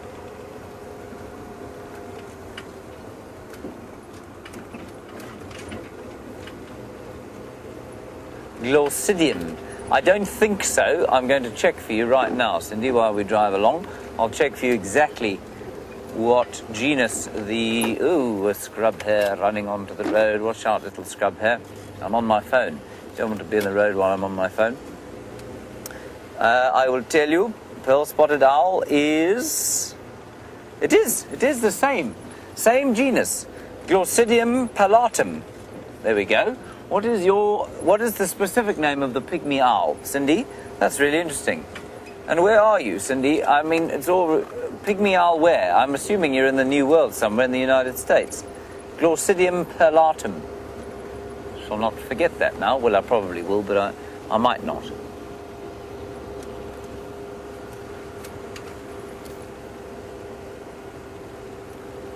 That's really interesting. And thank you for sending through the picture. Apparently it does look indeed very much like the pearl-spotted owl. So Cindy, let us know where you are in the world and what the specific name is. So the specific name, all of the animals out here have a binomial name. The genus, Glaucidium, and the species in this case is Perlatum for the pearl-spotted owl. I'd be fascinated to know what the specific name is of the pygmy owl, wherever in the world Cindy happens to find herself.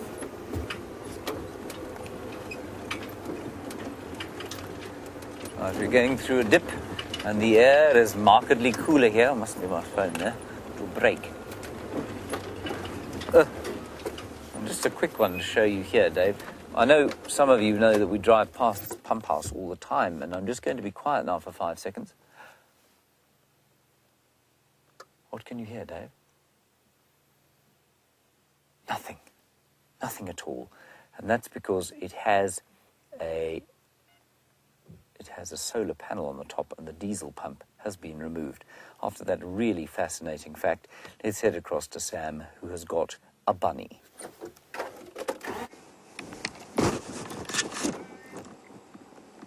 We have a scrub hare. Have a look at the scrub hare just in front of us here. Here we go. You can see his ears are right up out there. They're very different to rabbits. Oh, he's running quite fast. Those ears are very well pronounced, and that's going to give that scrub hare the ability to hear anything. Much like we've seen with the kudu, and how the kudu will move its ears around to the different sounds of the bush. I've started talking now, and you can see him, he's moving, he's heard me. Now he's moving. So, scrub hares are very different to that of rabbit. And one of the biggest differences is that scrub hares will create they don't create burrows much like rabbits do. Scrub hares make a little hole, like a space on the ground for them to sleep. So very, very different to that of a rabbit. But I was just sitting here, and I really would like to, I wanted to do stars, but it's very difficult to see the stars when we're out there. And so I thought, let's just actually show anyone who's willing, who wants to come to South Africa, just a little, well, that's the northern horizon, southern horizon, a little picture of where the stars that you might find in the southern horizon in April. So we've got a few different star signs that are out, from Leo to Sagittarius to Canis Major to Orion's Belt. And this is the one that I would really like you guys to focus on and have a look at. It's the one to the right here, which is Orion. And when you come to South Africa and you look out in the sky and you see those three stars that are right next to each other, it's really very clear when you see them.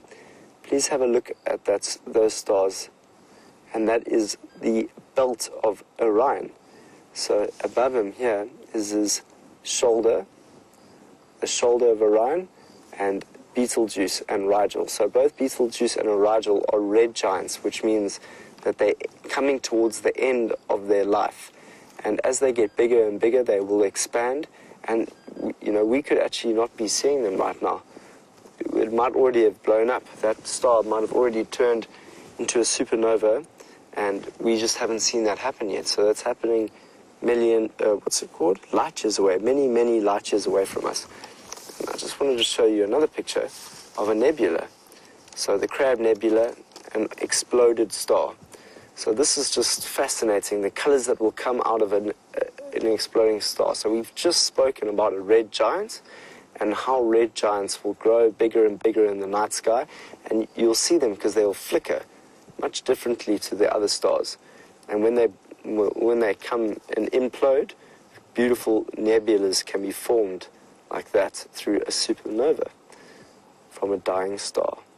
So if you're interested in studying the life cycles of stars, please hashtag SafariLIVE, ask any questions about galaxies, about the solar system, about our moon, any of those things. I really love the stars, and any opportunity to talk about it gives me much joy. Just in front of us, we can see that scrub hare going back down the road. Was still listening to the star talk and then decided to leave. So we'll see you later, Mr. Scrub hare. See if he's still there. Hello, there he goes. Watch him jumping.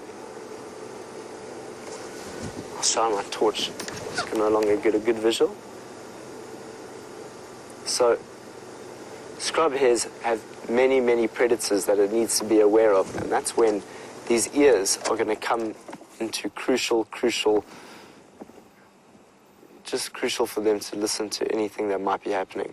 So a leopard might want to take down a scrub hare, and it's actually happened to my friend. Scrub hare was jumping not over the car, jumping in front of the car, and a leopard came out of the bush behind it and took out this little scrub hare. So it's a difficult, especially nighttime. So the scrub hares are nocturnal animals. He's still going here, check him go.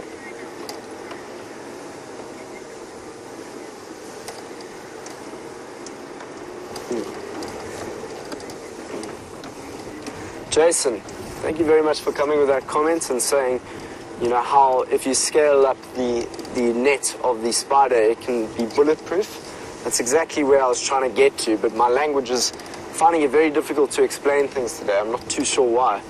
But that's exactly what I was trying to get to in terms of biomimicry and how scientists today, as you were saying, are starting to replicate these incredible designs from the natural world to make these systems. I mean, and this is a big point that I want to make about biomimicry. You know, biomimicry is incredible in terms of the good that it does, you know, in terms of how it can create systems that are more efficient and all of that. But what is also real is that you can take something that's positive and make it negative. So, you know, within the arms race, within many, many different things, they'll be using biomimicry, the replication of the mimicry of nature, to make something that is so beautiful into something maybe negative. And that is something that is quite prevalent and that we must be aware of. And that's why, before I teach anyone about biomimicry, when I was teaching it in Brazil, I would talk about biophilia first. And biophilia is learning about our innate tendencies for the natural world and how we have love for nature from a young age, and sometimes how that young love for nature that we had as a child is we kind of lose it as we grow older, just because we have to get on with life a bit, you know. And that's why I always like to bring in biophilia, and that because biophilia means the love of the natural world. Like biophobia would be to be scared of it. Biophilia is to have that innate love. And so, yeah, so I'd love to have more conversations about biophilia, biomimicry, systems thinking, and deep ecology, because that is my passion. We are here and we are done for the day. It's been exciting. We've seen spiders and we've seen Arathusa. Let's go and see James for the end of drive. See you tomorrow.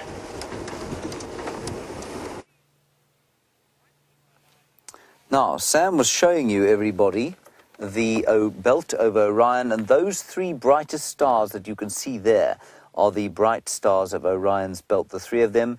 And of course, lots of legends about how the pyramids of Egypt, the great pyramid of Cheops and the two next to it, were lined up so precisely with the belt of Orion. Now, the only other thing I want to show you about these three stars is that if you ever find yourself lost in the wilderness out here, everyone, you can find north using them.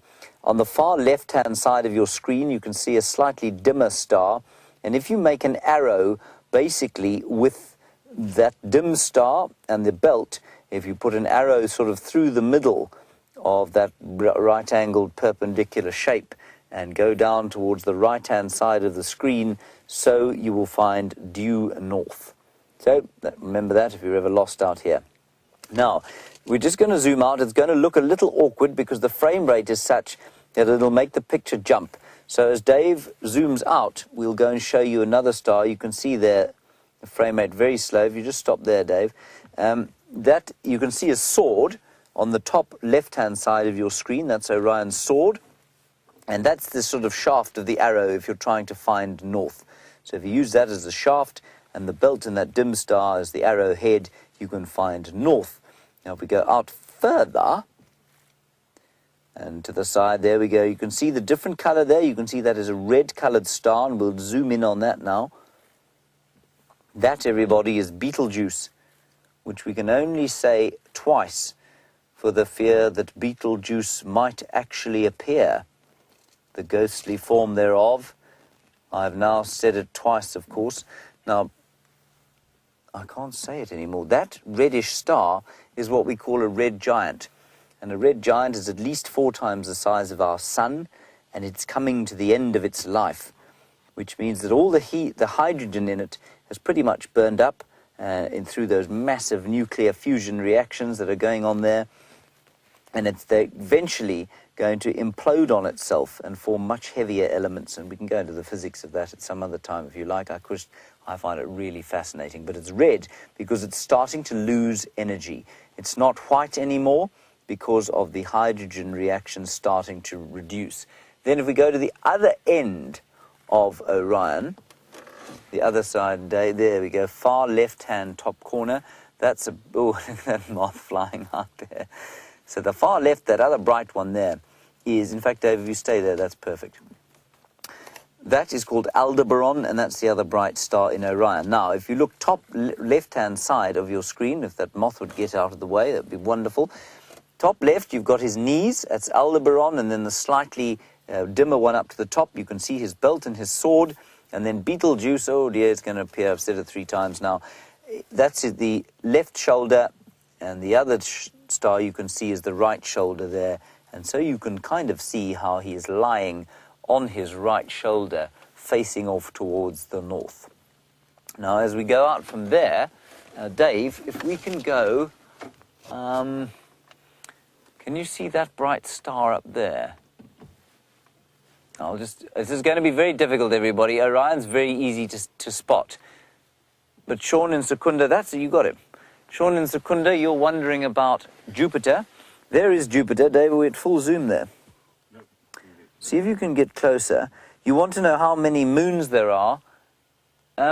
Sean, at last count, I don't actually remember. You can see at least 3 of them. There, look, you can see the 3 moons. You can see the 3 moons there. Look at that. There you are. Those are the ones that you can see, everybody. And there are a lot more moons than that in Jupiter, and I forget what they are at last count. That is just fantastic. All right, everybody, we're going to see you tomorrow morning in the dawn. I hope that you have a great evening or day whenever you are. Thanks, Dave. Thanks, Louise. We'll see you all tomorrow morning at 0600. Until then, bye-bye.